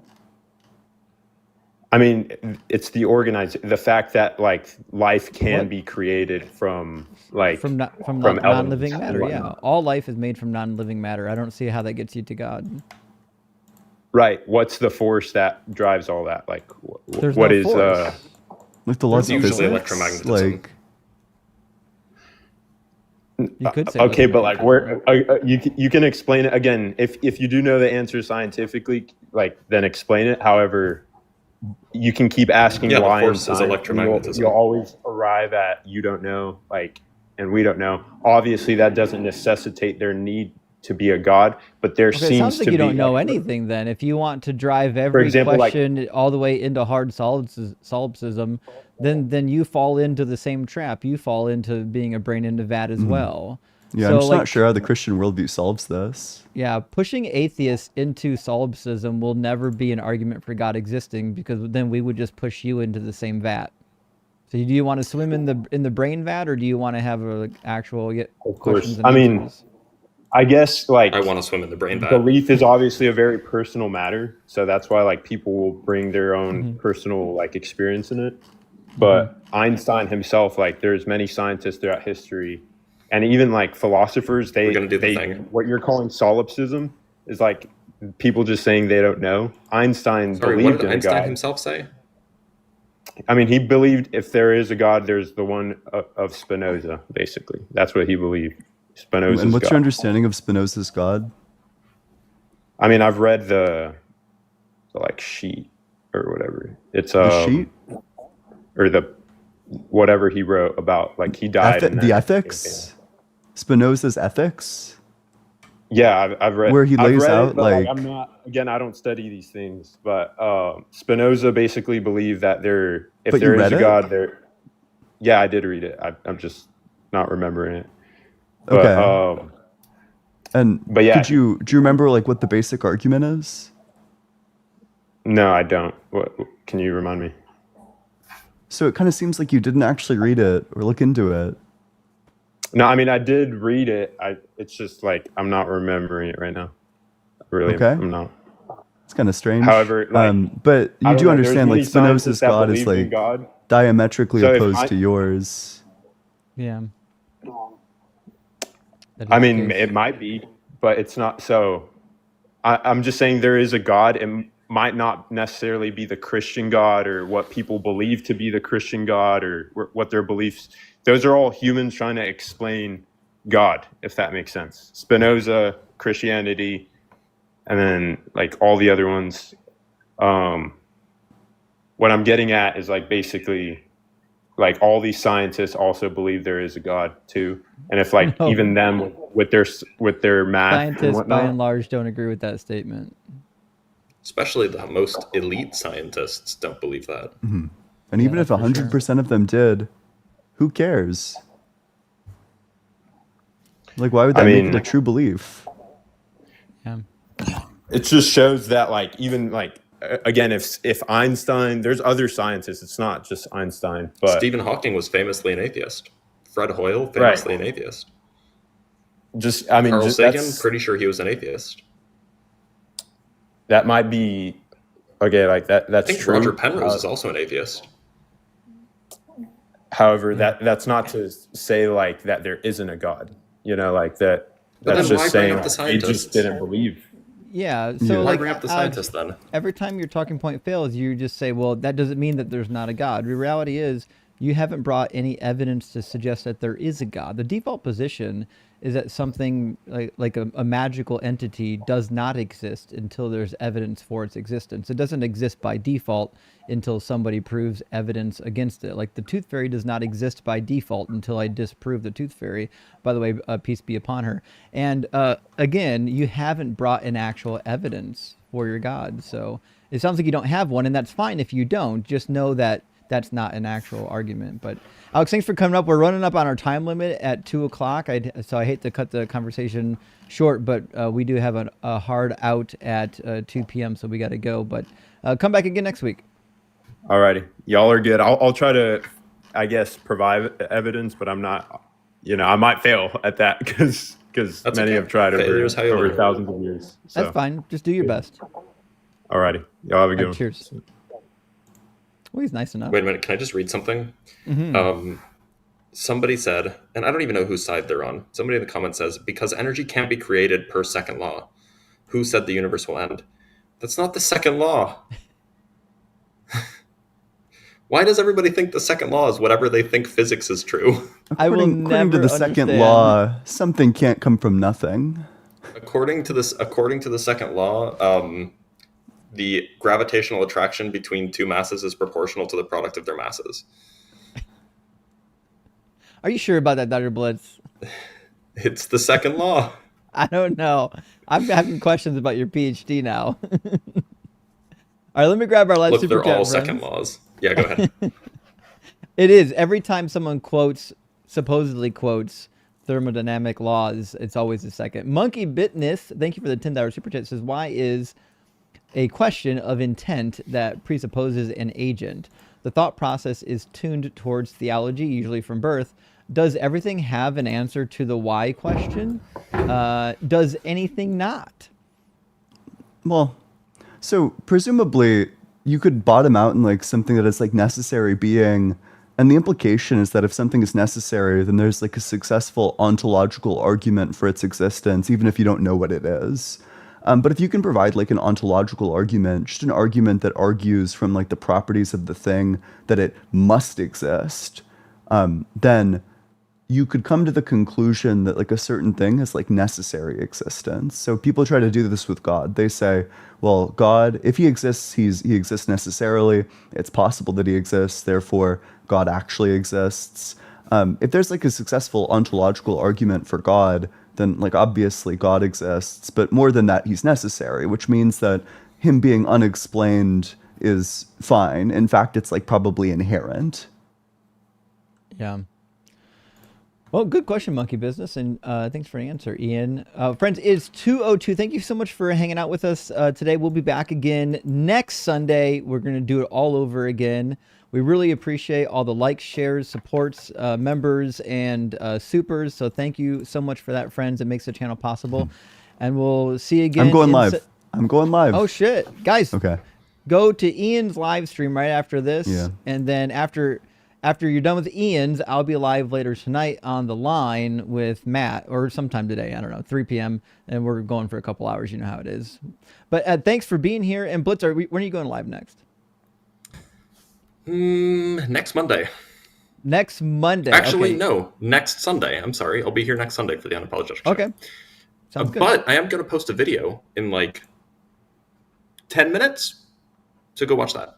That's what's like up. it and share and